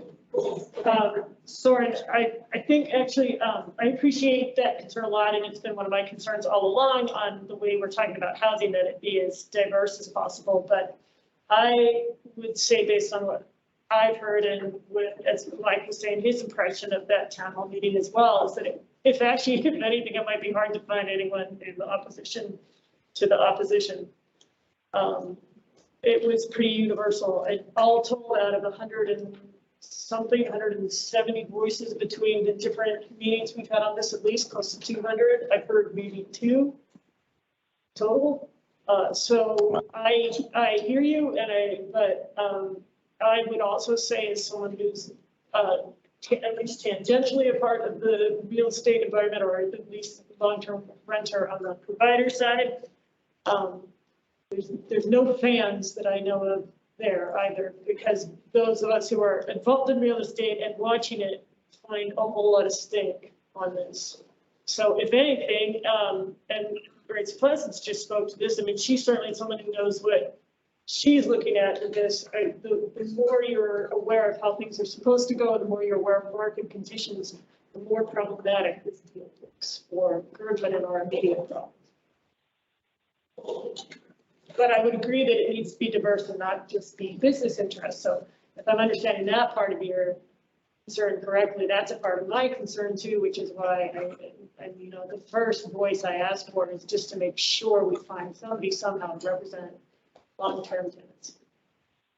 Okay, and I do like the concept because it gives a few people the ability to really focus a lot of their time and attention and energy onto this, where it's harder for some people who are working every day to, but then, obviously another big issue was the transparency. And so, I would hope that this committee also thinks about ways to let the public know in sort of a more proactive way when meetings are, and how and foster ways for the public to get more involved in the discussion. And I guess that's all I have to really add to that one. I appreciate that, and I think you're not the only one who's been a little frustrated, but there has definitely been issues with figuring out when and how we're allowed to talk to HOB about this. And the meetings will have to be public for this subcommittee. Yeah. I mean, it's going to be under, if it's under us, it has to be a public Open Meetings Act, or it has to follow the Open Meetings Act. Thank you. Are there any other hands up online? Then, okay, that's the video. I'm Betsy Cannell, and I'm just kind of piggybacking on what Soren said. I think it's important on that committee to have people that have backgrounds in real estate, because they have, an understanding of how the game is played. But I think it might also be important to have someone that's actually living the life of not being able to find affordable housing, living with 6 other people, someone that's actually living the life of what we're trying to do. Thank you. Ms. Pleasance, you had your hand up before, so come on. So Mike, to the extent that, I think, again, on number 14 that we're at here, I really do think that tonight you should have some documentation going to HLB for their meeting on Thursday. I mean, again, another clear example of how crazy this situation is in your package, you have an imaginary appraisal. I mean, an appraisal based on imaginary things happening in Girdwood on that site. And right now, that calculation is at 53 cents a foot. Now, I don't know a piece of land or a piece of paper that you can buy for 53 cents a foot, but that's what that number says at 2.1 million. That's what you're at. So I don't think, I mean, I understand you're not real estate professionals. I understand HLB should be a real estate professional. And I know I am. And I can tell you that we have no service being done to the citizens of Anchorage and certainly this community. So I think that as soon as we can get a committee up, great. I think that we need to have strong language coming out of this meeting tonight to HLB. And I think we need to continue keeping the pressure on HLB. Because if you read that development agreement, which is the current document that the city of Anchorage and that developer is working under, they are moving to less than 6 months away. I mean, before the end of the year, they will be submitting an application to the city of Anchorage for approval. And nothing, including that appraisal that was done in December of last year, is part of that package. And we've been asking for, I think, I could be wrong, Crystal, we've been asking to see an appraisal for well over 3 or 4 months from HLB, and we've been told it doesn't exist. They did one in December, so they've lied to us again. I mean, I can't tell you the instances that I have sat in meetings with that group and have just not, it's been so disingenuous to us. So I don't think we can take an easy stand here because this is it's too transformational and too much of a legacy development to let this community sit still and not have a very vocal voice on this. So, like, Lisa, I look really intent. your hand was up. Well, if I look really intent back there in the back, I agree with her. Can we just shut this down now? We have been saying this is coming and this is important and this is scary for a while. It's here now. Let's shut it down. That's all I needed to say. Any other comments on 14? No, go ahead. Maybe it's about 15, I'm not sure, but again, because we have an assembly member here, this is a good question. So one of the things this absolutely requires is approval of the assembly to transfer the land. I mean, I was really surprised to hear from Adam Cromley about they're not planning to do that until much later in the process. And I think they're going to go through some of the planning actions even before they do the disposal, which I was surprised by. Have you had any either discussion with HLB or any sense from HLB about when they're going to go through the disposal request? I've had discussions with that, but not when there's a request. That's one way to shut it down. Yes, because that is a clear one. Yeah. And I'll say this, the challenge I've seen with requests like this rezoning is, certainly with Suzanne and I representing District 6 will vote no. We need to find the reason for the others to vote no. But you have no sense of, there's been no discussion about timeline. Frankly, the agreement had a timeline. I don't think it did. The agreement had some timelines in it, but I can't recall it. It's coming up at the end of August. Right. I think that's some of the planning. I'll find out when they're getting up. Yeah, actually. They were all based off of when the appraisal came out, and we didn't see the appraisal until tonight, so it's hard to tell what the dates were. I would say I've spoken to Dave Whitfield from the planning department. Just to help him here. Sorry. Okay. This is Grace Pleasance again. I did speak to Dave Whitfield, who's the director of planning at MOA, and he has told me there is no application at that time, at this moment. The moment an application does come into the city of Anchorage Planning Department, he's saying he's thinking it'll be a 6-month process. I think that's generous, but okay, 6 months. And at that time, if there is nothing that she's going for a planned unit development. And I will say you probably have one of the most sophisticated developers in planned unit developments. That is this developer. So she understands the ins and outs. If she doesn't have to take this to the assembly, she won't. The land disposal is the thing that has to go to the assembly. No, It was adopted. Apparently, according to this, no, the development agreement is saying that it will be done through either a plan unit development, which is done through P and Z.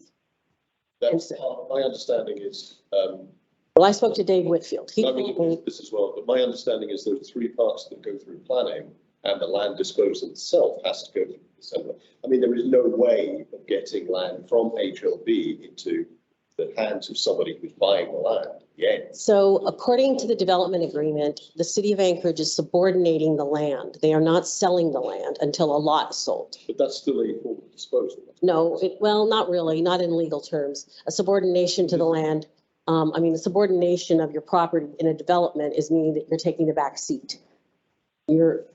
So I think that this is another good example of where we probably would be helpful if we had some legal. Yeah, I'm just going to say, I read the development agreement. I have probably at least, I think it was close to 30 different points of contention in this development agreement that the city assigned. And subordination is clearly one of them. I mean, I don't know of anybody that would, a municipal government would subordinate their land to a private developer. Just is totally unheard of in commercial development.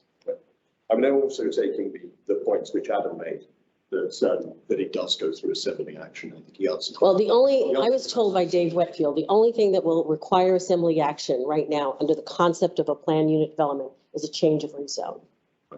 And so all I can say to that is that we are going to need 6 votes on the assembly to kill it. Yeah.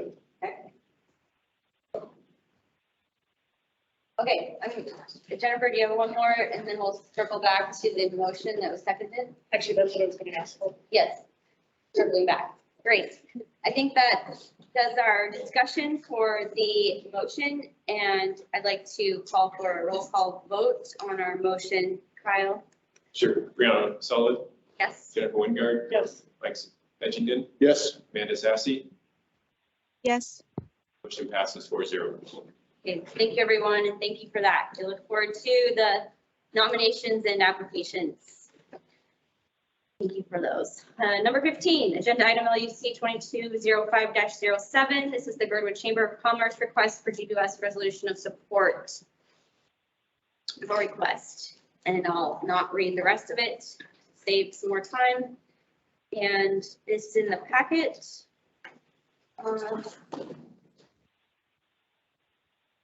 It says Patty Milbank presenting. Is Patty speaking to this on the room or online? She's online. I'm here, whichever way you want. Okay.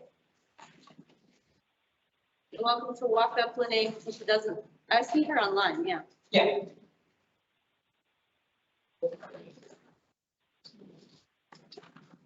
Patty, you're still muted.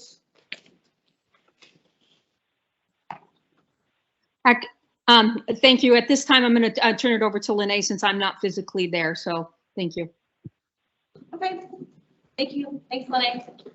Yeah, so I'm Lene Doran and I'm the secretary for the Girdwood Chamber of Commerce. And this is following last week's land use committee meeting where it was voted in favor. I don't know how many people attended that meeting, but there was only one person who voted against the proposal. And the reason this came forward is because our business community is struggling in this town. And I've talked to numerous business owners that are not able to have their businesses open at full capacity. And the reason is they can't find employees. And the reason they don't have employees is because the employees can't find housing. And the proposal that's been put forward by HLB and Connie Yoshimura, as we saw at the town hall meeting the other day, has nothing set aside for workforce housing. The best that she could do in that plat that she presented us was to have 3 8-unit condos that would be 900 square feet that would sell for $500,000. And her recommendation to make that affordable housing was to have 2 couples go in on the deal together, or to have a business owner go in on the deal with employees so that they could afford to buy that $500,000 condo. If you looked at the RFP on page 24, the whole point of land development was to primarily, as I read it, work on affordable housing and workforce housing, and it was cited that our business community is struggling. To add homes to our community without having it thought out of people that provide services to those homes, be it the volunteer fire department, be it people working at the clinic, be it selling slices of pizza, it's not figured into the proposal. And so therefore, the Girdwood Chamber created this resolution of support that was supported by the Land Use Committee, and that I'm asking tonight for support from the Girdwood Board of Supervisors to carry this forward before the meeting on June 23rd, so that HLB and other entities know that the way that the plan is currently presented is not supported by the committee. And I'll reiterate again that at the December meeting that Connie Yoshimura attended, she said that if the community did not support the project, she would not go forward. And so, as Grace said, if we were to set this aside after months of going over this document, preparing it, getting the board consensus, the membership consensus, and then doing the new business and old business, to shelve it tonight would be a disservice. Thank you, Lene. Thank you for all of your work with the Chamber of Commerce and all the letters that we received. I have hands up, but any comments from the board first?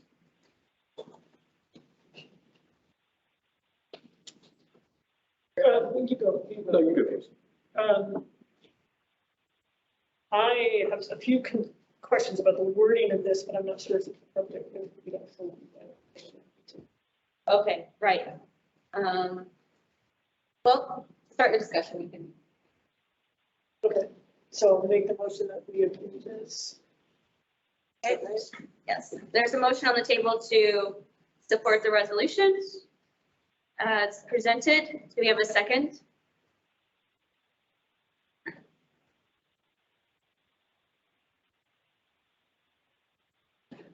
I'll second. This is Amanda. Thanks, Amanda. Okay, so we can discuss any questions on it.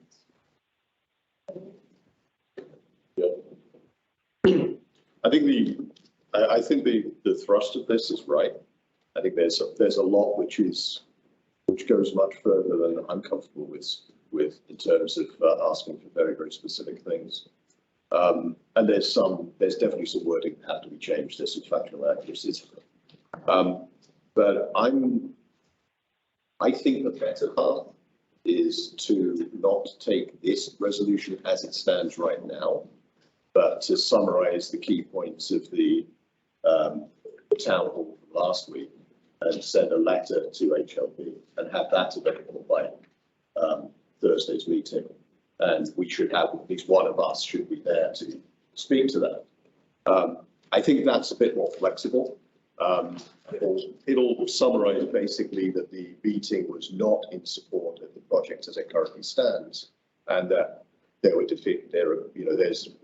community has concerns around it. The primary one being the lack of affordable housing, or the lack of workforce housing, I should say, attainable housing. The way I see it is there's a whole chunk which is not part in a normal public-private partnership. If the issue is affordability, there would be some kind of funding or subsidy coming from the government entity, or maybe federal government through some other organization that provides the sort of discount to make the housing affordable. And that's not part of this development agreement at all. That's just not in there. And because that isn't in there, there may be a range of different housing. It may not all be high-end housing, but it's still going to be unaffordable and unattainable to the workforce. So there's this piece missing. And that's something that HLB, if HLB can do it at all, maybe HLB is just the wrong entity within the municipality. But that's all we have at the moment. So HLB have to kind of do something to address that issue. There's a bit more to it, and there's more to it than is represented in this resolution. So I think we can probably take a different approach immediately and then look at this again maybe next month after we've put together a subcommittee. Because I think this as it stands is not that far off. It's just the wrong direction for right now, I believe. Jennifer, did you have? Yeah, so if I'm understanding you correctly, like, are you feeling like we can't edit this in a way that we can present some kind of statement to HLB, a formal statement. Because I'm not sure if people are going to be comfortable with one or two people's synopsis of what happened at the town hall as a starting statement. We could do that now. We could either, I mean, if you want to, we could do it as a resolution, or we could do it as a letter. The only advantage of a letter is we don't have. We can agree on the key points that are in them and have the outline, and then it's just a question of joining them. But it would still be a formal statement from GBOS. Yes, it would be a formal statement from GBOS. So if we agree what the key points of that letter are, then we can do it as a letter rather than a resolution. And then we can still come back to this when we've got a bit more information about what the options, what the realistic options are. Because it may be that if there is no, if HLB can't do anything that addresses affordability, then the simpler thing is to have a resolution that says we oppose it because there's nothing addressing the workforce housing component. And that's actually simpler than this is. It's a clearer statement. Well, that might.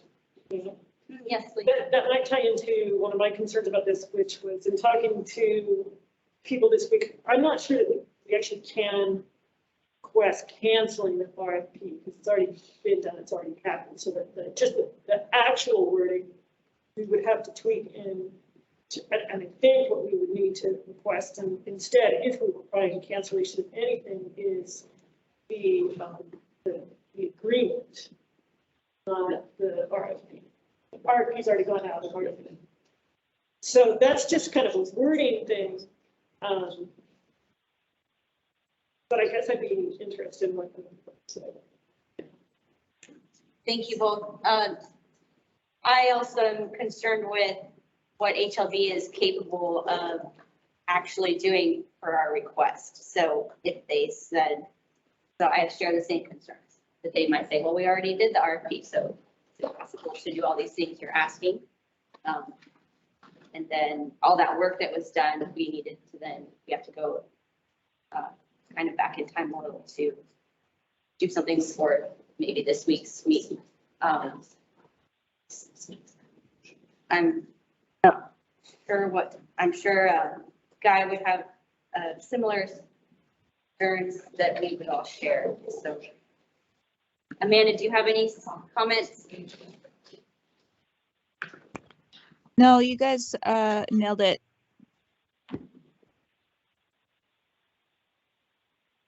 And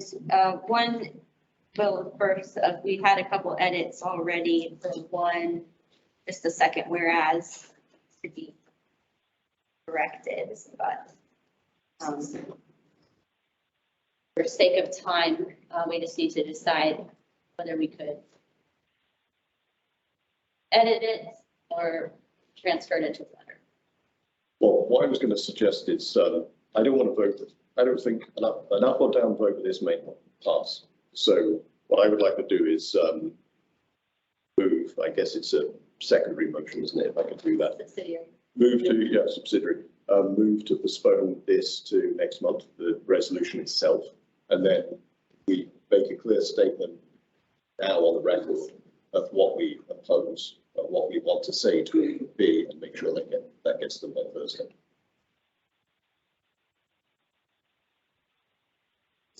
So just to clarify, we're agreeing that we feel like we can still present something pretty strongly worded and definitive to HLB about community opinion, because community opinion is pretty clear. It's very clear, I think. That the way I summarize it is the community of opinion is the community does not support the proposal as it stands. And the main reason it doesn't, there are several other reasons, but the primary reason is it does not address affordable workforce housing. It doesn't match the housing that will result from the project with the income distribution of the community. So there needs to be a change to address that component at least. Right. Well, I don't know. We have to get more information from HLB about what the options are there, and maybe more information from outside council about what the options are there and how we can pursue that. But I don't think we're in a position of knowing what the options are yet. So proposing specific solutions seems premature. Or more precisely, for having a specific demand. We want to make sure Yes. that we're demanding something we can get and that we have the right to demand, I suppose. But I don't want to water this down. I know a lot of work went into this. And so I want to be able to take a lot of this wording and put it in our letter. I just, in particular, the main demand out of this, I think might be problematic. Thank you both for your comments. So we have the new motion on the floor to write a letter. I'm not saying that perfectly clear, but. It will be to postpone discussion of this specific resolution. I think we'd have to do that separately, and then if that passes, then we move to write a letter summarising the main points of the town hall and stating clear opposition to the proposal as it stands. So that's the subsidiary motion, right? We vote on that first, I think. I think we do the postponement first. Postponement first. I believe, but I would say you do the postponement first, and then you vote on writing the letter to. Okay. We have a second for the postponement of the resolution. I'll second. Okay, thanks, Amanda. We have a second, so now we can have discussion on postponement of the resolution. I'm just going to Go ahead. restate what I've already said. Okay. We can take a lot of the language in this, use it, but this just isn't quite, I don't think this is quite the right format and quite the right message now. Thank you. Lisa. What do we do if Thursday comes and HLB cancels their meeting again, like they've done with all the others that I've sat and waited for them to actually have? What do we do? Because they seem to be going forward without us and behind closed doors. And we're not seeing it. So if we're doing this, but then it's like, oh, we're going to give them this letter, and then they're going to cancel the meeting and they're going to do whatever they do over there. And they won't get any information from us. So how do we get that to them if they continue to do that? What I would suggest is the letter goes to the head of HLB, which is effectively Adam Trombley, our assembly members, possibly all assembly members, other various parts of the administration. It could go to at least the chair of the HLB Advisory Commission as well. So they will have something on record with our formal statement. If there is a meeting, it just gives us the opportunity to say it out loud as well. If there isn't a meeting, they still have it in writing. Lynette. I want to understand the difference of power between a letter of resolution of support and a letter. Do they carry the same weight, or is one stronger than the other? In practice, they're all just advisory and there are opinions. There's less formality in the language for a letter, and we can then follow up with a resolution. So what I'm saying is we look at this again next month when we know a little bit, we should know more about what the options are. So we can have a resolution that's more targeted. But don't we already know? So we do know on page 24, the RFP said it would be addressing workforce housing, Yes. affordable housing, and Yes. we had a business problem in our community. And we know that the presentation of the land was single lot development that would be sent out for anybody to purchase the land and build whatever kind of home they wanted.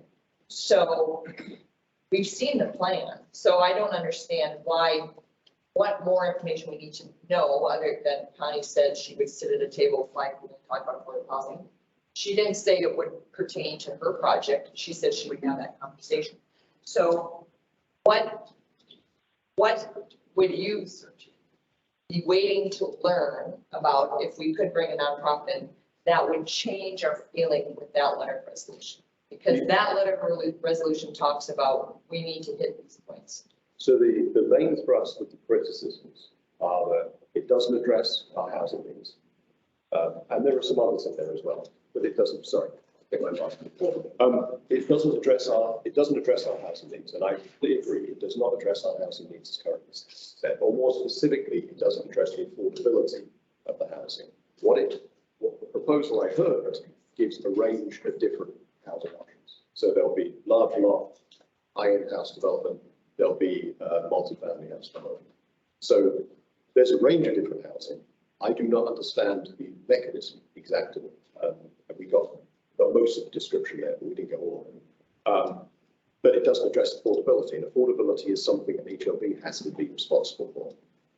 They're the governmental body that can put that mechanism into place, and they haven't done it. So the point is, what can HLB actually do? They're not a standard piece of government. They can't use taxpayer funding. They can only use, money they've got from selling other lands and from other permits. So they're restricted in what they can do.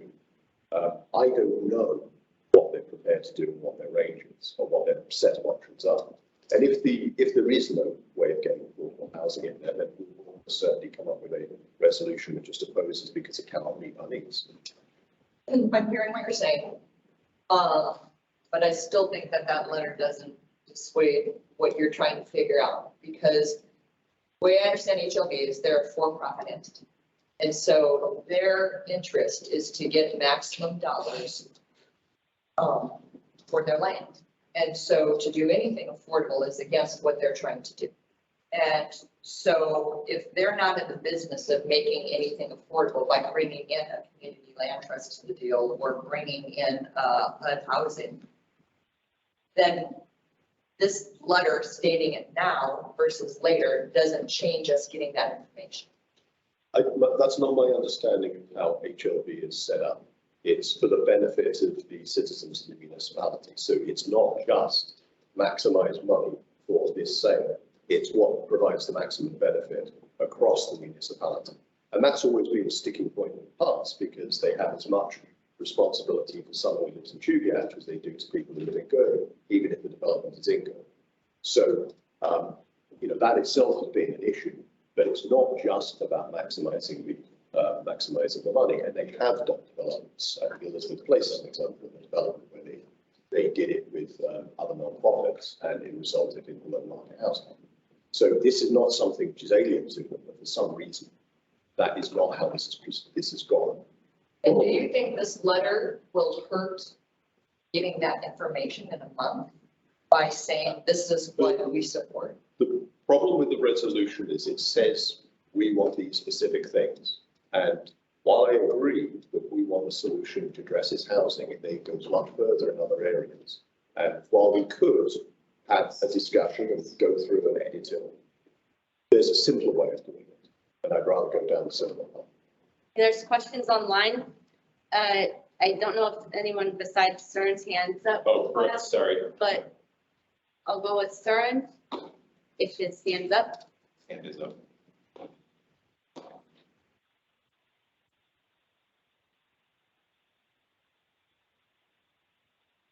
Søren, do you have a question? It could be a legacy hand. If not, Brooks Chandler, your hand is up. We'll acknowledge you. Thank you very much. Good evening, Brooks Chandler here. If you do feel a need to wordsmith the resolution, doing that sort of in between meetings and bringing back something at the next meeting makes sense. It's pretty painful to try to do it by amendment in a public meeting and then adopt it tonight. And the way these things work in our local process, it takes months to get before the board. And in fact, when this wording was started to put together, there was no development agreement. Now there not only is a development agreement that wasn't shared in advance with the community, but there's one that's been signed. So really the proper ask that is compatible with the intent of this resolution is to request the municipality to terminate the development agreement. And as to those of you who say, well, we shouldn't ask for something we can't get, I don't think so. I don't think that's the point of GBOS as an advisory body. You ask for something that you want, and then you try to get it. And you're not always going to succeed, but you don't shortchange yourself in advance by anticipating not getting something that the community really wants. And it was pretty clear from the meeting that you so thoughtfully put together and brought the developer out here, as well as the acting director of the HLB. It's pretty clear that neither the developer nor HLB consider themselves to be in the housing business at all. It's a real estate agency for the municipality, that's HLB, and the developer that was selected to do this RFP was pretty candid about having no idea about how to develop affordable housing, no experience in it. It's not been the focus of how she's done developments anywhere else in Anchorage, and it certainly won't be anything she's focused on in this development. And to think that by having a committee, you might be able to work with these two entities and then come up with something that's good or reasonable, I think is a little bit naive. And so I think it's okay to postpone the resolution, but I think you need to be pretty focused about, you know, what the ask is going to be.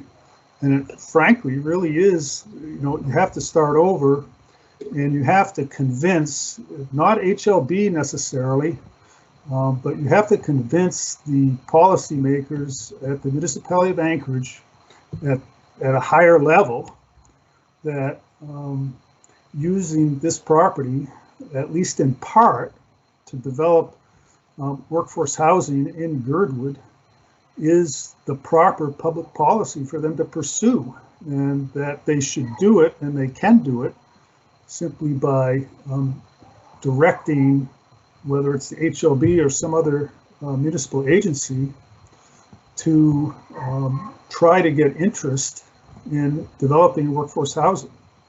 It will require a subsidy, but there's multiple existing nonprofits, there's investor groups that develop affordable housing that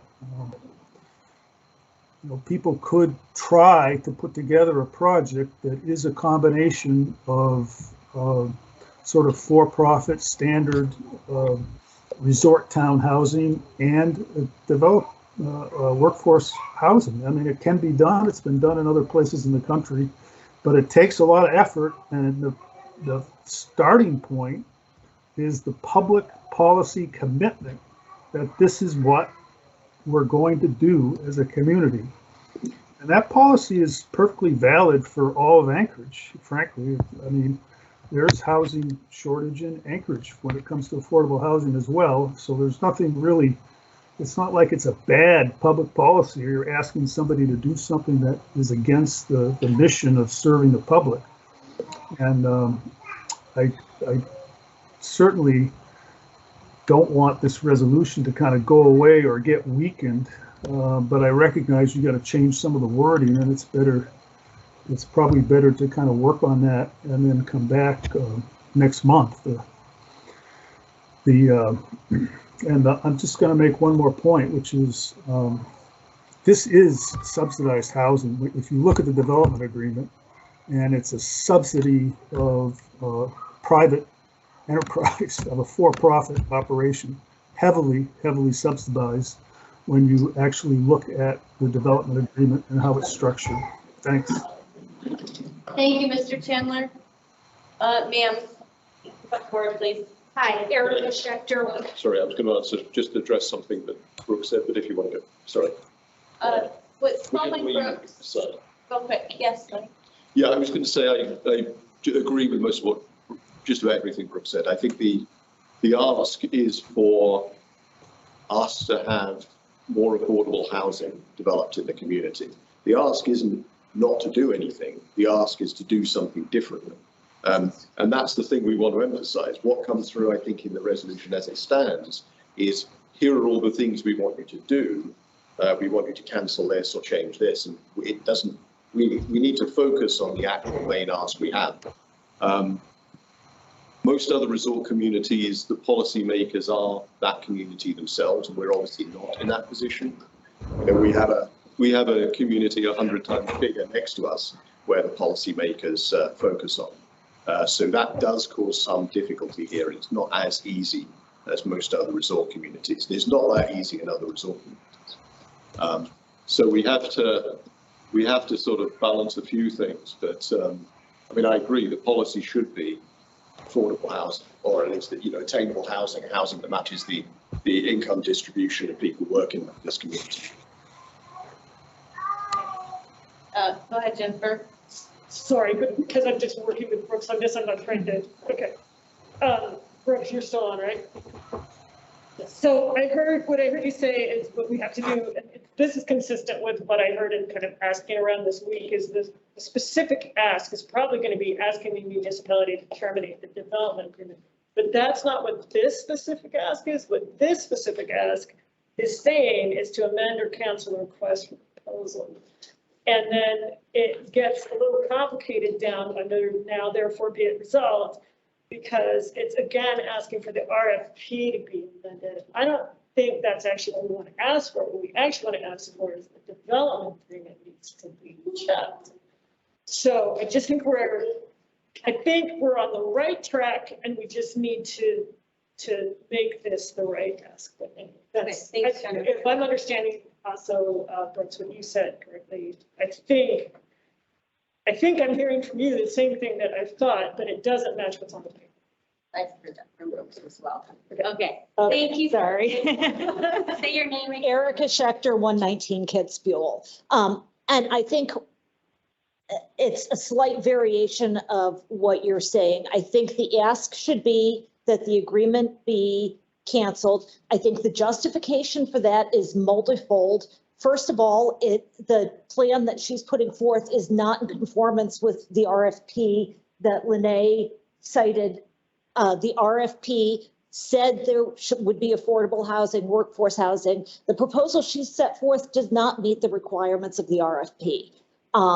Therefore, it should be canceled. Also, the agreement, the whole argument that Mr. Eddington's making about, you know, oh, HLB can't do this.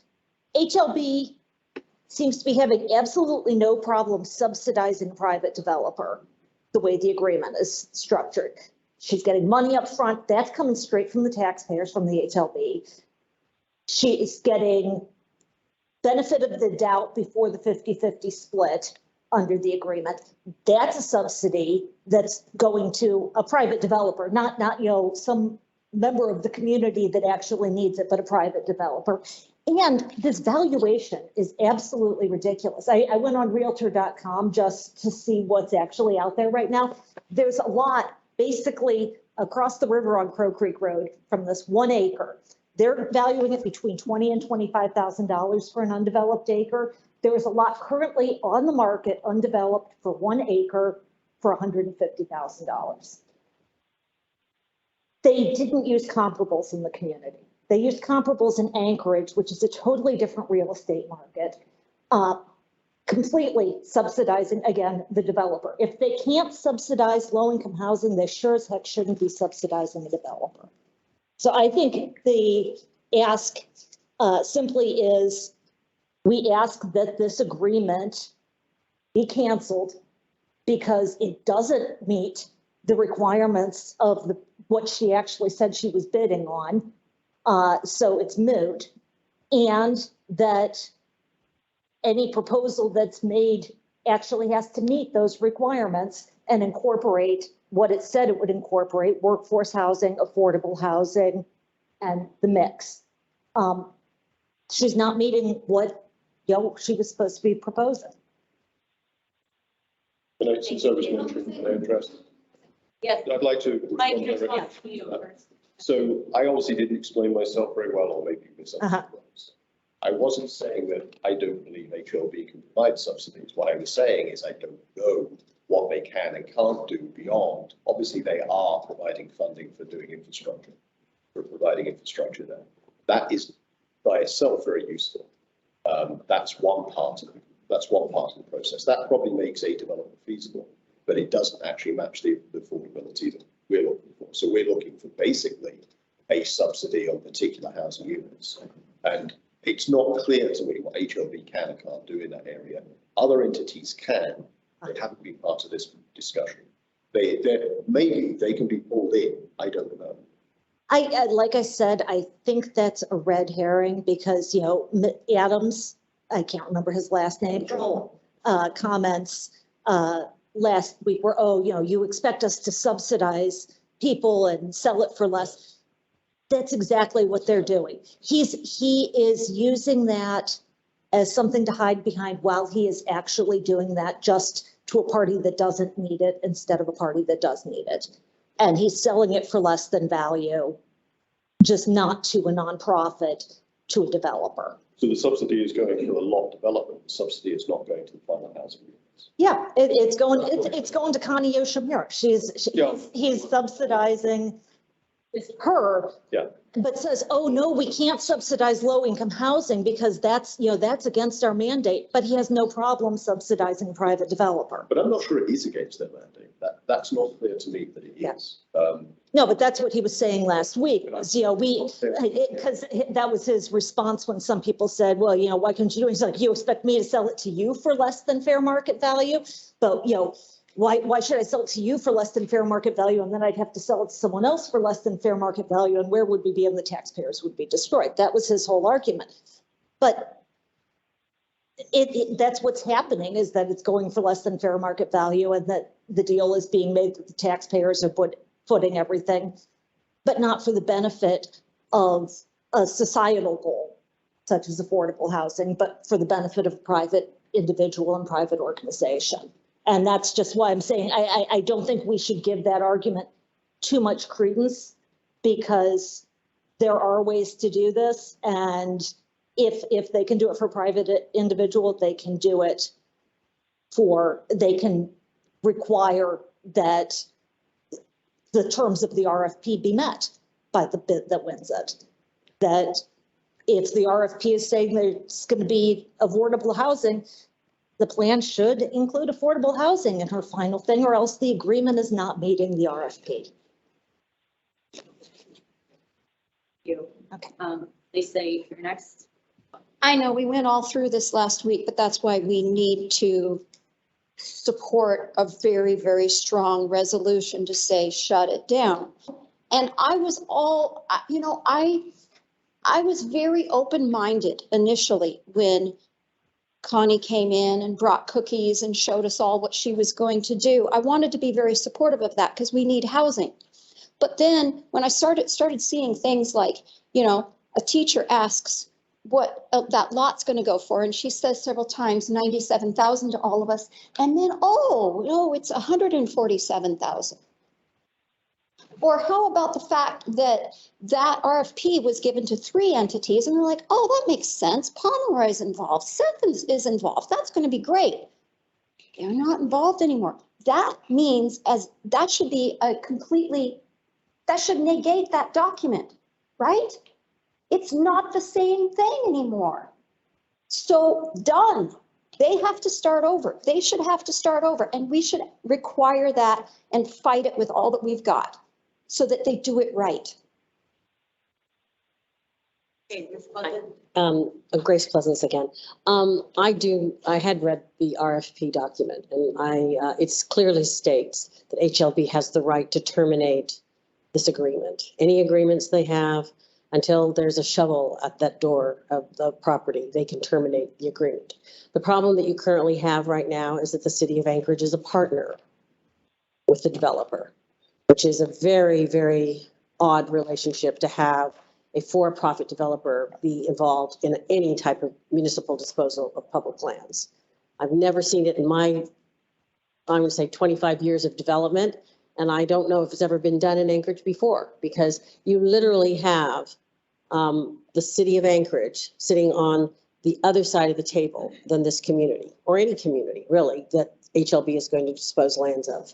But at this present time, their current RFP allows for them, HLB, to terminate the document. And honestly, when you look at the current mess between the development agreement and this appraisal and many other documents that I see that are forthcoming, I think it is too much of a messy situation, and HLB needs to terminate that document, and then we start again. And maybe we can start again, maybe with some support from GBOS and the committee that you're talking about. There certainly are avenues to do workforce housing. There certainly are avenues to bring in other nonprofits, even our own CLT, to be honest with you. I mean, there are avenues to consider another RFP that would address these issues. But the current RFP that has been delivered, that went out to bid, and you had 2 respondents, the one that was picked is not the current one that is standing. That body of people, both Pomeroy Alyeska and Seth Anderson, I don't know where they are at. I understand they're no longer part of the development, but the person that is representing CY Investments has a completely different plan than the RFP response that she made to this community and to HLB. And HLP has the right to terminate the agreement. And I think that's the ask. If you want to know what the ask is, it's to terminate the agreement. Thank you. Are there any other comments from the board? Michelle? Okay. Okay, so I'll make a comment for fire department first. Thank you. Nobody wants workforce housing more than me, obviously, right? To try to firefighters in the community. All right, now I'm going to take off the fire department shirt. I don't have another shirt to put on, so I'm now I'm just a resident, okay? 206 Gunnysack Mine Road. I'm probably the only person in here that's worked for the Heritage Land Bank, maybe, or online, I'm not sure. Shelley's online.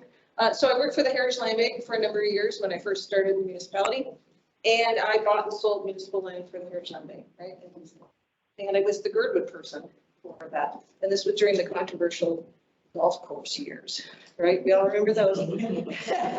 And so what I would tell you is that the HLB is an enterprise organization, just like BWW, right? And so they operate not on tax funds. They have their own fund. As you know, they have their work plan to work towards what they buy and sell every year. They can work for housing is really not in their mandate, right? I mean, it's not, but it does say, it has always been like you're going to buy and sell land for the purpose of benefiting the municipality anchored residents, which includes the 0.4 population or so, which is Girdwood.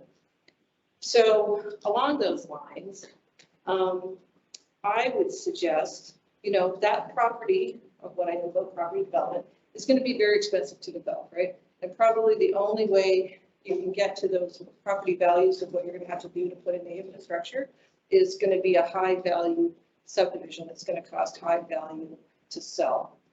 So if they've already let the RFP and you can't get them out of the RFP, if they've already awarded it, because it's difficult for the municipality to decontractualize themselves, and if they can't get an agreement that solves everything, then I would suggest to you that your ask should be that a portion of the revenue from the sale of that goes is dedicated towards developing workforce housing in a cheaper location to develop within the Girdwood Valley on other Heritage Land Bank lands.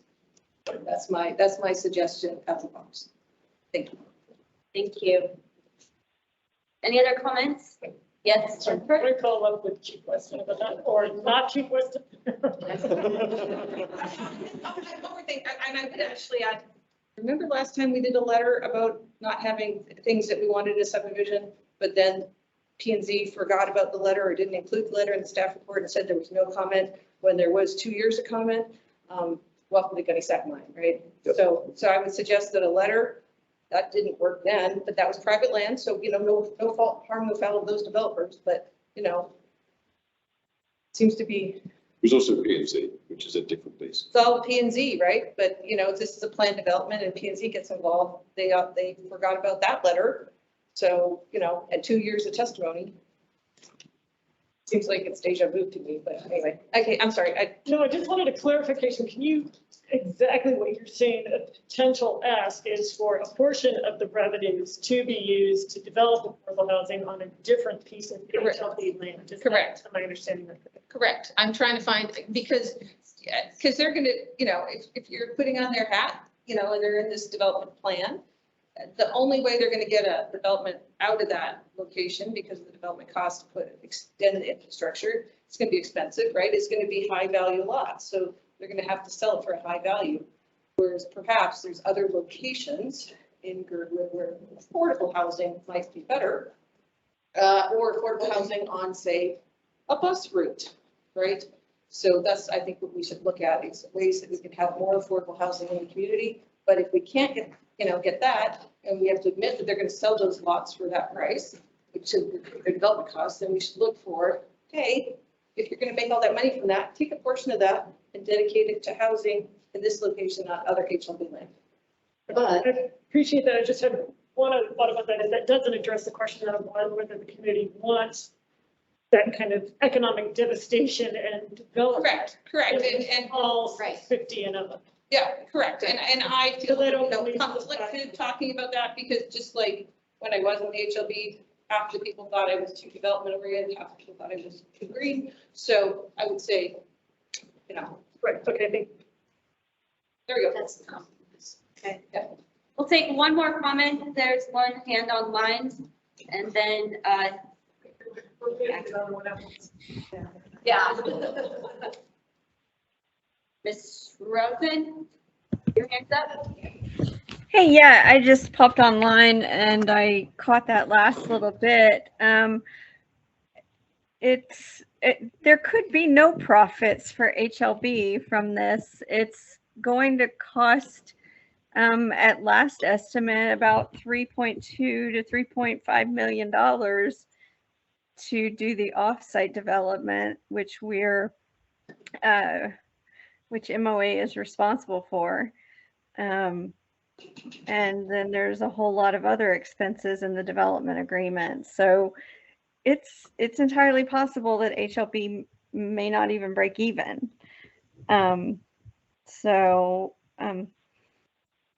That might not be a thing that could happen. The other thing is, we started with the easiest to develop property that we had. So finding something that can be developed more affordably would be interesting if someone could tell me what that would be. Okay, thank you. Any comments from the board?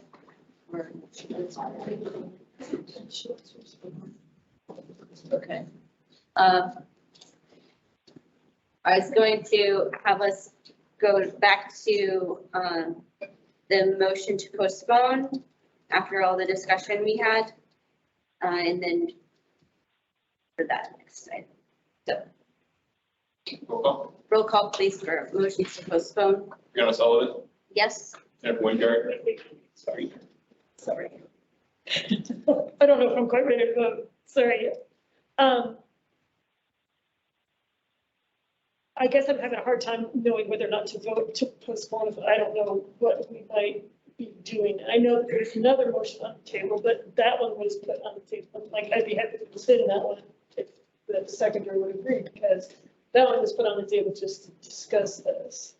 But I kind of feel like we're missing an action item that we will actually take, and I think me and other people would probably feel more comfortable if we knew that there is something else. Okay. I'll go backwards a couple of minutes, and I just was going to say that we definitely hear everyone in the room and all the comments, and from what I'm putting together, that making this more clear for July with all the edits and not taking more time tonight to make this revised, that the motion was to postpone this resolution, but before that, yes, the motion was to write a letter. Would you like to clarify anything? Yeah, you mean we could rescind everything, start from scratch, do our original proposal first and then postpone? Okay, sorry. Well, we've got kind of two things. Sorry, guys. So my original motion was to accept this. That needs to be rescinded at this point, because I don't. Yeah, you're the original. So I can rescind. You may rescind if the seconder agrees, and the wording is back to not this property. So you can rescind it. Right. So I would like to do that for starters. And then do I understand that if we vote to delay, we can also then vote on an action item around doing something, if not this as is? I believe so, because this is business we need to act on tonight. Correct. Okay, thank you. So Amanda, will you agree to, Rescind, yes, I agree. thank you. Thank you for completing it. Okay, so then back to the motion to postpone. That makes sense? Okay. That was good. Before we move forward on the voting, one thing, when you postpone, you need to give a date that you're going to reconsider. Yeah, so I'll rephrase it, postpone to date certain and the date of our July meeting. Okay. All right, ready? Yes. No, I'm ready. Brianna Sullivan, Yes. Jennifer Wingard, Yes. Mike Edgington, Yes. Amanda Sassy. Yes. Motion to postpone and reconsider July pass. 4-0. Thank you, Kyle, for clarifying everything. Okay, so then the item to act on, agenda item 15, we need a new. How about you do? So I move that we write a letter which summarizes the main points of the town hall, which is the opposition to the proposal has no, the opposition to the proposal as it stands. The primary reason being it doesn't address any issue of affordable housing. And there are probably some other aspects as well as that. We're not proposed, we wouldn't be proposing you have to do this, we'd just be stating what we don't like about it and why we don't like about it, and why we don't think it should go forward as it stands.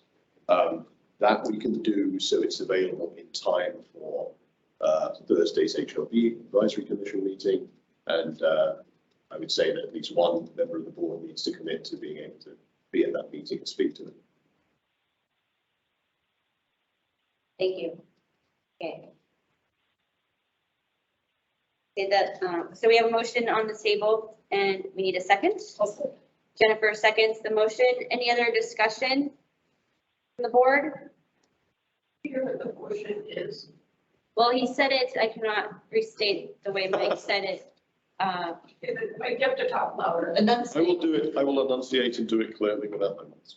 So the board will write a formal letter to HLB and other parties stating our opposition to the proposal as it stands because it does not address the issue of affordable housing or the issue of housing which is affordable to members of people who work in this community. That's basically the core of the letter. So we will hold off what we propose the solutions are until we address the resolution next month. So the resolution next month may say, we wish you to cancel. I don't know what it will say. We'll have that discussion formally next month. But this is just stating a clear opposition to things as it stands. And that'll be ready by Thursday. It will be ready and sent to them before Thursday, so they have it before me. And that there should be, the second part was there should be at least one member of the board available, committed to be available at that meeting to speak to the letter. So we'll do a public comment. Great. Do you have a point of clarification, Erica? Yes, could I just do an ask that that letter be either posted in the post office or distributed so the community can see it? We'll include it with the minutes and post it at post office. Yeah, and it would also, we always put those things on the website as well. Yeah. Thank you. Thank you.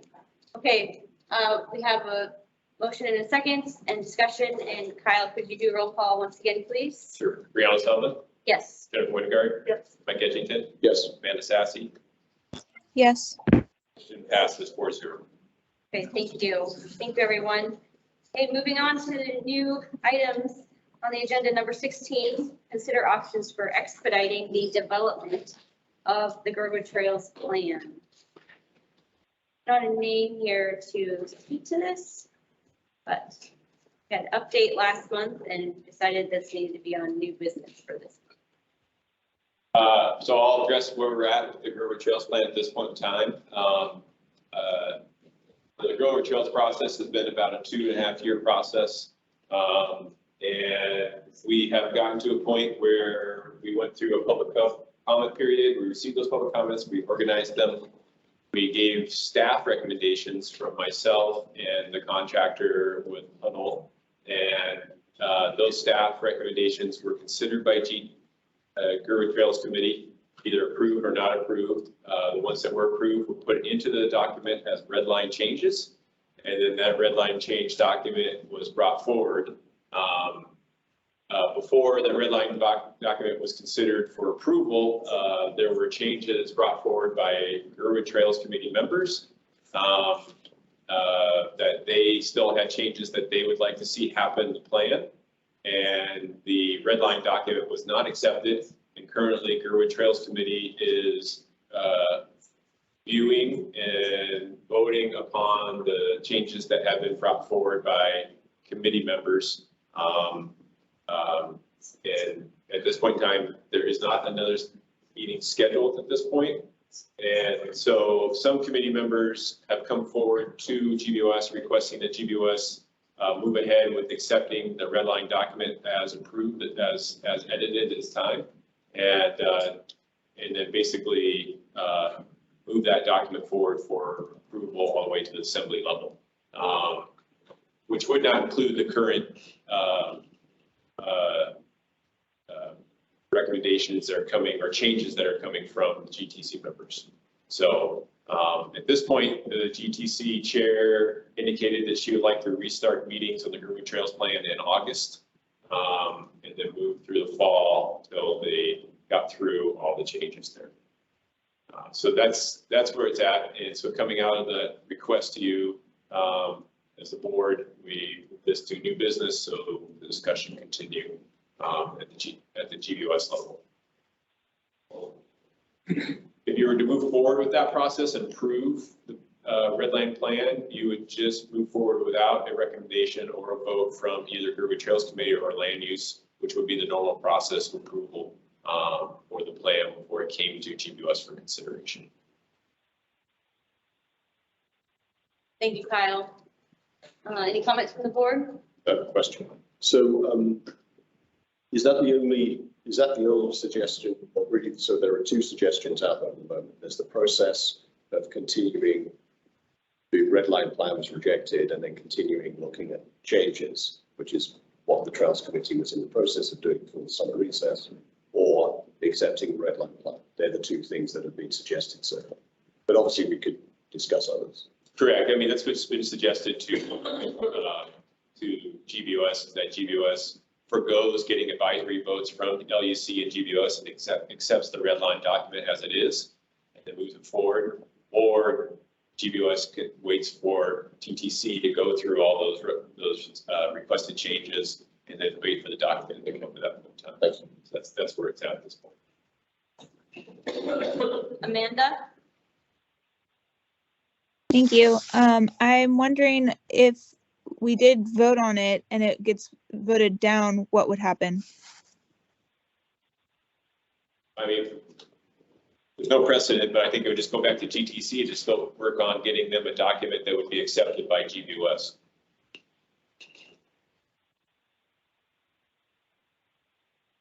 Answer your question, Amanda?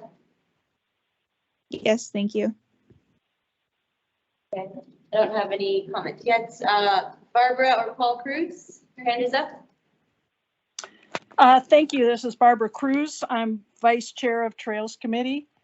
I just want to add a bit of clarification to what Kyle's synopsis was, and that is that when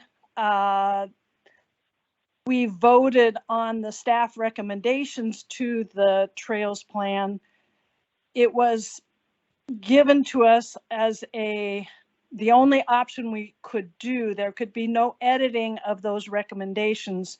We had to vote, vote on those recommendations, yes or no. And it was done with the understanding that people would have the chance to weigh in later and give their ideas and their edits. So I think that's a very important part that is left out of that discussion. And I feel very strongly that people felt that they needed to have their voices heard, and the red line plan was voted down because people felt it was important that other opinions could be offered.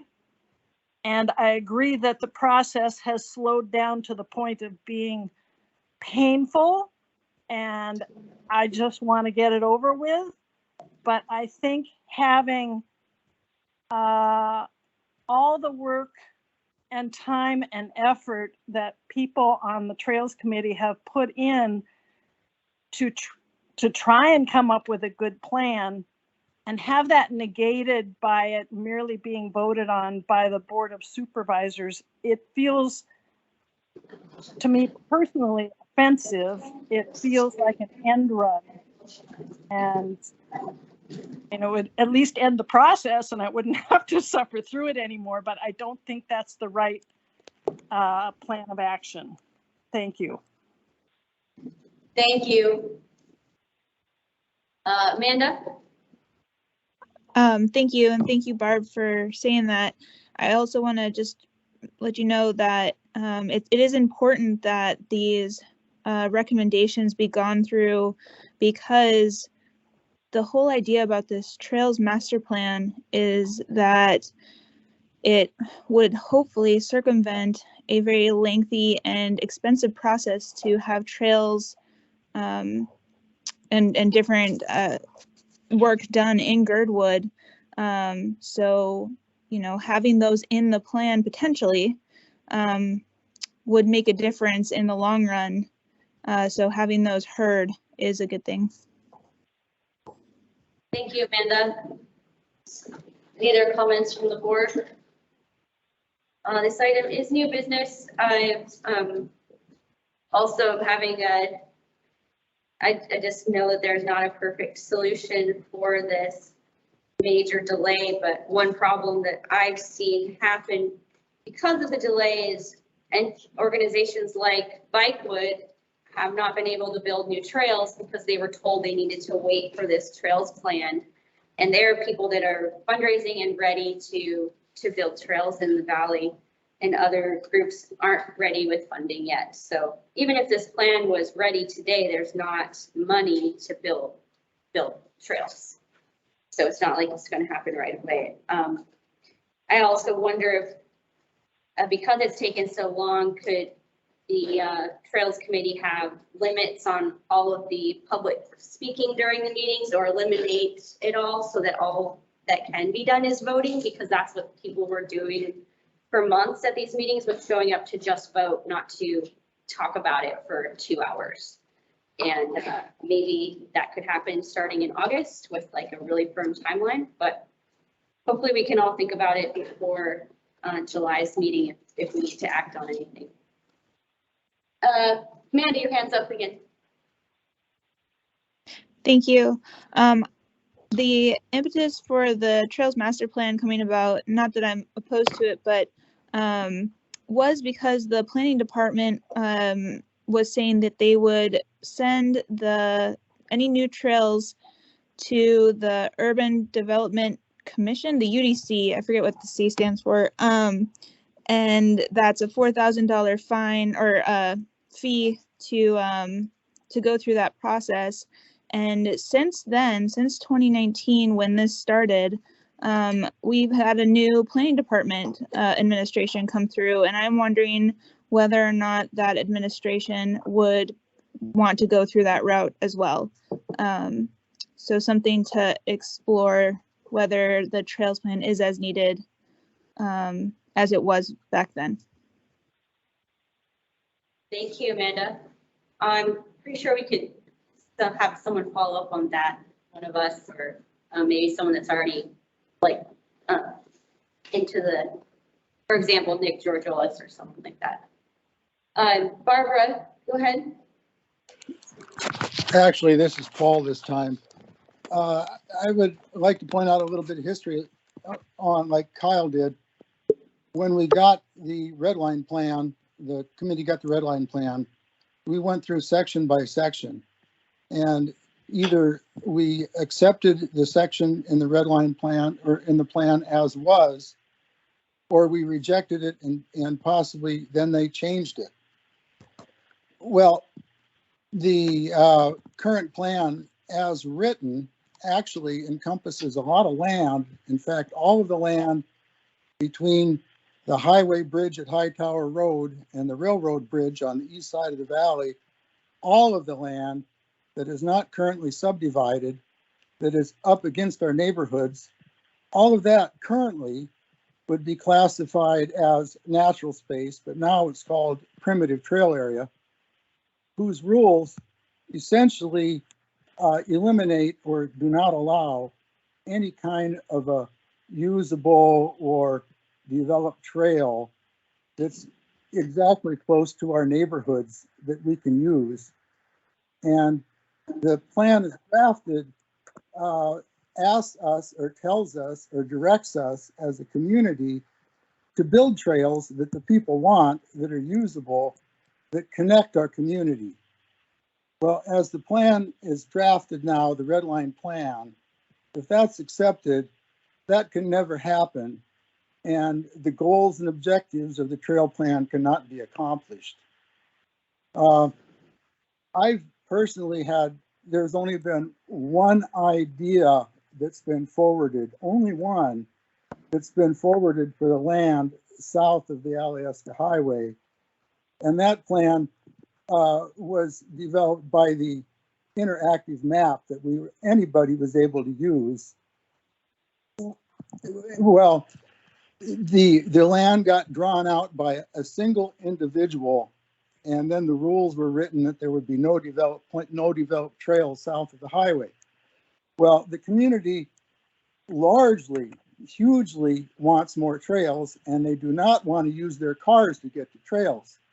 Right now, all of our communities can only walk on the subdivision streets. Well, the community would like to have some trails close to its neighborhoods that they can use without their cars or having to build more parking lots. The red line plan now would not allow that.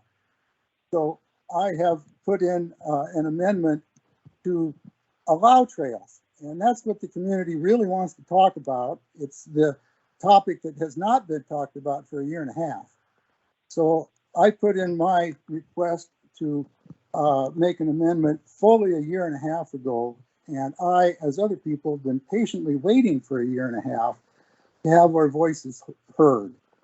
So I request that the GBOS not pass the red line plan. There have been probably 50 votes that have been almost all unanimous in favor. There have only been like 4 votes that have been contentious. And we are at that contentious point now, a subject that has been sandbagged for 2 years. Certain people don't want to talk about it. But anyway, please don't vote the red line plan in.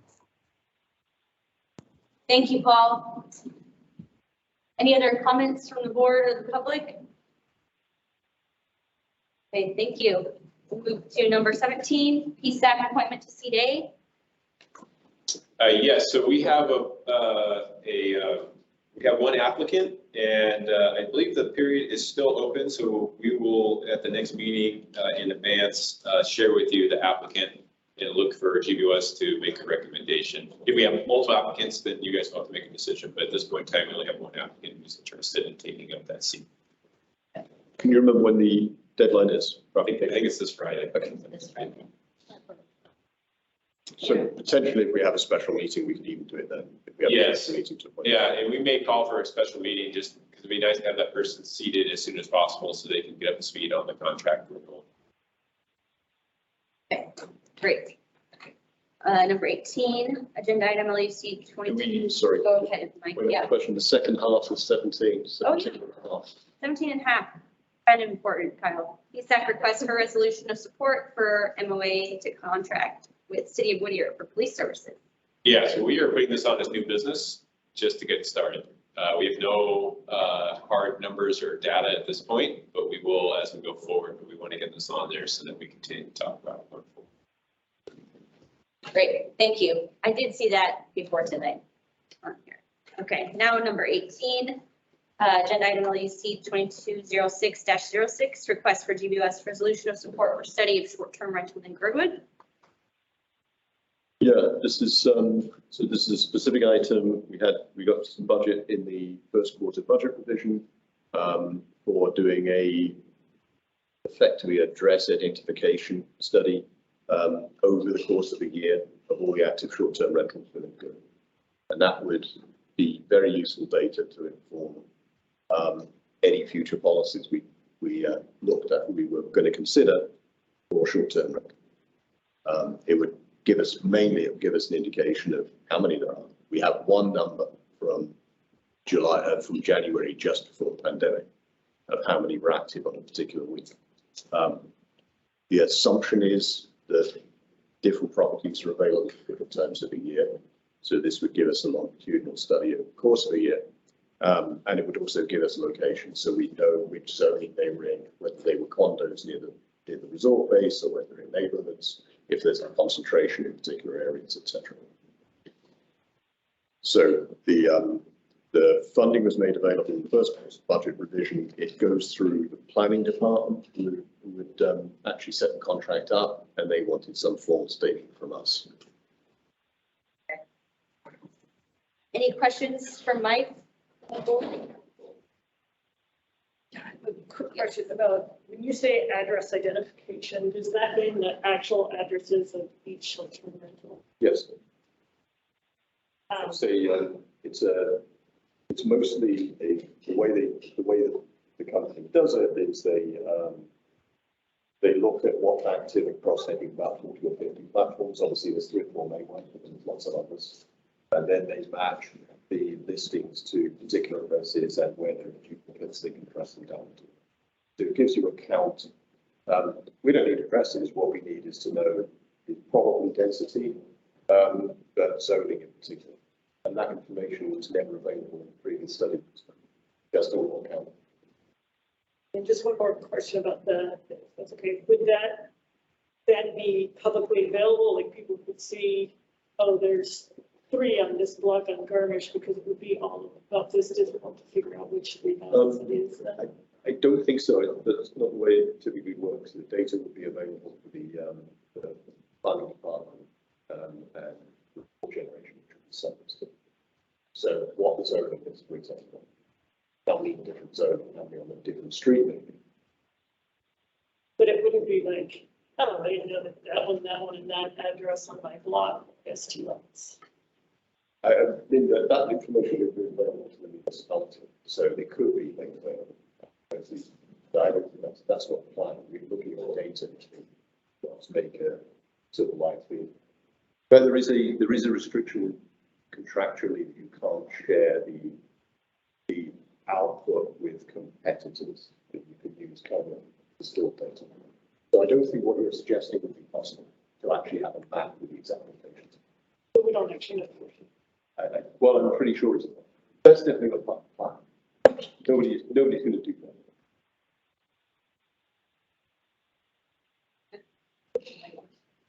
Anything else?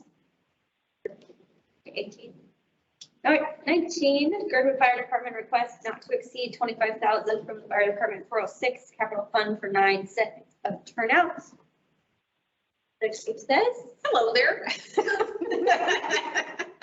I just Weston, go ahead. Okay, we have approximately, Michelle Weston, Fire Chief. We have approximately, okay, go over here. We have approximately 17 sets of expired turnouts. I wrote a Fire Act grant to the federal government to ask them to please replace all of them for us. I haven't heard back, but I expect I will hear back in October. In the meantime, we have 9 members currently finishing up Firefighter 1 class, which they will be finished in September. And they will need to be in date turnouts if we want to use them to go a tier on a fire attack. So they will need to be in turnouts that are in date. We had this turnout problem, expiring turnout problem. For the last couple of years, we bought 3 or 4 cars each year, but we still are way behind the power curve on the expired turnouts, which have a 10-year lifespan. What I did to try and extend the lifespan is I went to AFD, and as they got rid of their old turnouts, I said, hey, look, there's 3 or 4 months left on those. Give them to me. I'll put people in them and use them. I did that, but then instead of them throwing them away, those have now expired too. So that's the reason for needing 9 sets of turnouts. It is possibly an OSHA violation if we actually send somebody inside turnouts. Turnouts also have to fit people. I'm sure if anybody wanted, you can see those are turnouts what they're wearing. If you want us to bring some in, I could get managed to run in right now with a set of turnouts. basically they're very expensive, but they are what keeps a firefighter from getting burned when they go into a burning building or near a burning car or something like that. So, yeah, so the other thing is there's a backlog right now in orders like everything else. And so it's taking 4 to 6 months for them to come. So in my theory is I will order them and then maybe by the time they actually come and I have to pay, surprise, our FEMA grant will come in and then we won't have had to use this, but I just don't know if that's, this FEMA grant's kind of like a lottery ticket. Yes. Numbers soon. So there we go. That's my request. Okay, thank you. And while you're standing there, if there's no questions on 19, you could do number 20. I would love to do number 20. Urban Fire Department request not to exceed 110,000 from the fire department for 06 capital. Okay, so currently utility 41 is out of service. It's been out of service for, I think we're on week two right now. I'm not sure if the shop has even looked at it. It got towed into town. It kept throwing stuff where it makes you pull over when you're in the middle of an emergency call. It's not very good. It's 12 years old. It's old. It's the first rig. It's used on every call. It's got life support. It's a command vehicle. Our other 2 vehicles are 16 years old and also on their last legs. If you want to go up and look at one, Manch's vehicle has duct tape on the back where the hole is, and then also the shop replaced the hole in the floor where you can see the ground by welding some diamond plate into it. So these are what we're responding to in severe weather to the highway when most people are staying home. So you got to think it's blizzard. It's crazy weather, it's crazy wind, it's a blizzard, again, no sight. And we're going out these 16-year-old vehicles to block the highway and 12-year-old vehicles. It's not safe. We don't feel safe at the moment. The vehicles don't have conspicuity on them, which doesn't meet the NFPA standard. NFPA standard for command vehicles depends on the gross weight of the vehicle, which is, I think, 10,000 pounds. It's kind of the limit, but where it changes, where is it going to need conspicuity or not? So if there was an accident, people said people crashed into you, whether they say, oh, you had conspicuity or not, would depend on the vehicle. However, in most places, police are what's blocking the highway. In our situation, we are the highway blockers until the police come, which is either 30 minutes, 40 minutes, an hour and a half. So it is very important to us, in my opinion, that our vehicles look like something that would stop traffic. Because they don't always stop traffic. You think, well, obviously people are going to stop traffic if you're there. No, they don't. They try to drive around us. Yeah, they've driven through accident scenes. We've almost had a semi take out some of our members before. We were extricating a patient. It's not very good. We need better vehicles. So I started a GoFundMe because there was no money for this. I, on my personal GoFundMe, raised $3,275. Plus the Girdwood Chapel made a Christmas donation at their Christmas pageant to us. So we have a little under $4,000 towards this. However, my GoFundMe has been going for 6 months. Obviously, I cannot make this to buy all 3 vehicles. I think I've tried. I need some funding help. Kyle. Well, we do have a fund purposely set up for this. Should we consider 2 vehicles? Yes. Now, I will say also that I have tried to purchase, I would say that 1 vehicle is going to be 110,000. I believe the other 2 vehicles will be around 80,000. They won't be as fancy because they're not going to be the primary ALS vehicle. They'll still have some of the bells and whistles, but they won't be as, they won't have all the stuff, right? The dual band mobile computer, they won't have all that. So yes, I would say 2 vehicles would be lovely. But I think vehicle number 2 doesn't have to be 110,000. That makes sense? Yes. So I think from a practicality aspect for the board to consider is 2 vehicles, just because of the age of the other 2 command vehicles. And they could decommission the 2 16-year-olds and the 12-year-old into the 3rd position, which would be a better move. We all know nothing's going to get cheaper than it is today. I mean, there may be some price drops, but just things are going to continue to grow. And the more time that they wait to replace another one 2 years down the road is probably more breakdowns and more headaches that the fire department have to deal with. So I encourage the fire department to see 2 vehicles. I will say that I did ask for EMS funding for COVID money for this, and I haven't heard back, so for 2 vehicles, I haven't heard anything. And then additionally, I did look at the used command vehicles, but truly, there's no used command vehicles, and I guess the military won't let us take used command vehicles, so. The other thing is, thank you for that support, also Kyle, because truly our 16-year-old command vehicles are the oldest out there right now on most of the highway system. I haven't found any other command vehicle so far. I'm sure there's one out there that is in frontline service that's 16 years old. And you might, consider approaching AFD for area-wide bond to include a command vehicle, so the third one's replaced, showing that the urban service area within their fire response is about 2 command vehicles. And then that way, those vehicles are all taken care of, and then we can start looking towards engine 44.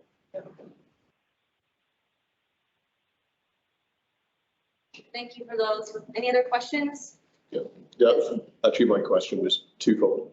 What's in the 406 now, and what's the plan for engine 41? Which we, So engine 41 is probably another, I would say, 4 months out before we'll come in with the scoping thing. And truly, it's a supply thing. Again, all the supply chains are messed up.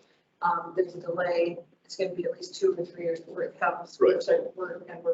Okay. And what would the ask be for that I approximately? believe we were talking about a lease, the lease option, a loan option. So it would be a loan payment. Okay.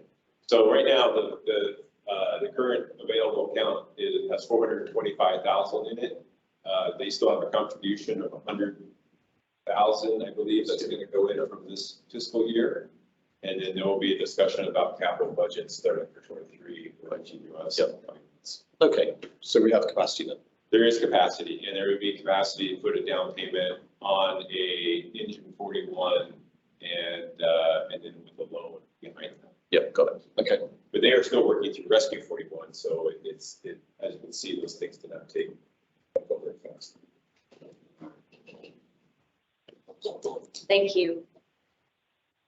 Margaret? So if we were going to bump this up to 2 vehicles, could we maybe settle on a round number for the not to exceed? I mean, the straight math is 190,000. Yes. I like that number. I like that number. Considering I was not expecting that number. Yes, I like that number. Yes. I'll be honest. So when it shows up as old business, then we'll be talking about 2 vehicles. And so Kyle was recommending that it's command 41 and 42. It's utility 41 and Chief 41. But it doesn't matter. It's 2 command vehicles, truly. Okay. And maybe between now and next month, really confirm those pricings and make sure you guys could do that for 100. Yeah. Yeah. Yeah. And the reason it's crazy expensive, I mean, truly, when I heard, I nearly fell off my chair when I found out it was 110 because I it's 75. But it's all the radio equipment and the NOx box and the drug box. Lights, lots of lights. All the lights. It's all the lights and the meters and stuff. So yeah, it makes it a crazy expensive vehicle, but it actually is. So, yeah. I mean, crazy expensive in line. So can you just help me update the language so that we can have it on the agenda? Yes. And then we'll be in good shape. And this is the ALS. This is an ALS Yes, vehicle, not just. Yeah, it goes out, it's the first one you see going out on every fall. For right now, you see the 16-year vehicle going on. Any other questions? Okay, number 21, and we're running up against 4 minutes for. Yeah, let's extend the meeting by 5 minutes. Okay, thank you. Motion to extend, we need a second or no? A second. Jennifer seconds. Any objections? Okay, number 21, discuss agenda topics for municipality Baker's G2S quarterly meeting. It's on July 25th, 4 o'clock. Margaret, do you have suggestions from the packet here? We're just looking at old one. I just posed provided you with what you had at your last meeting, and honestly, the minutes were just approved because we bumped back by a month for that meeting. Right. We, in Anchorage at Anchorage City Hall. So this is really just a reminder. Looks like Kyle has suggestions. Okay. I would suggest that you have direct questions or requests to the municipal manager that we send in advance. Yes. I felt that these meetings haven't been as productive as in the past, and I think I know with our workload and things like that, that'd be next to have direct, and if we can try to send the agenda a little bit earlier, then she can get staff to maybe be more present at those meetings. So if we have requests for specific stuff, Correct. like Adam. I don't think we have to do any updates to her about status on things and things along those lines. We provide those in other ways. I think if the board is looking for something of action out of the city manager, and I think that's what we should be really focused on. Yeah.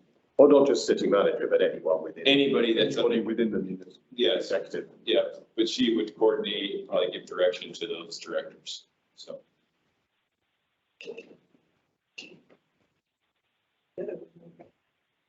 Yes. Yes. Definitely.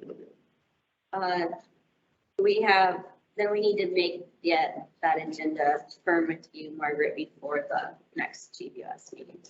Right, For sure. timing on this is a little bit awkward. I have been successful in sending agendas in and saying we're not completely firm on this yet, so I think that we can manage that. I think you mentioned while you were out, we may have a special meeting to appoint the ESAC member, public safety, so we may tie this into that special meeting just to. Yes, it would probably be for appointment of the Old Hill Subcommittee and ESAC and this. Okay. Yeah, we'll work that out. That'd be right at the beginning of July. That would be great. Nice. Okay, anything else on number 21? Okay, up to reports. They're in the packet. Carl or Margaret, do you have anything to add? No, there's just additional reports to the packet. We'd like to read it, so. I'll put ours in too, sorry. And all the fun at the library. School classes. Okay, if there's nothing else, I'd entertain a motion to adjourn. Mr. Chairman. Second. All right, everybody have a good night. Good night, everyone. Thank you. We just have waiting. Thank you,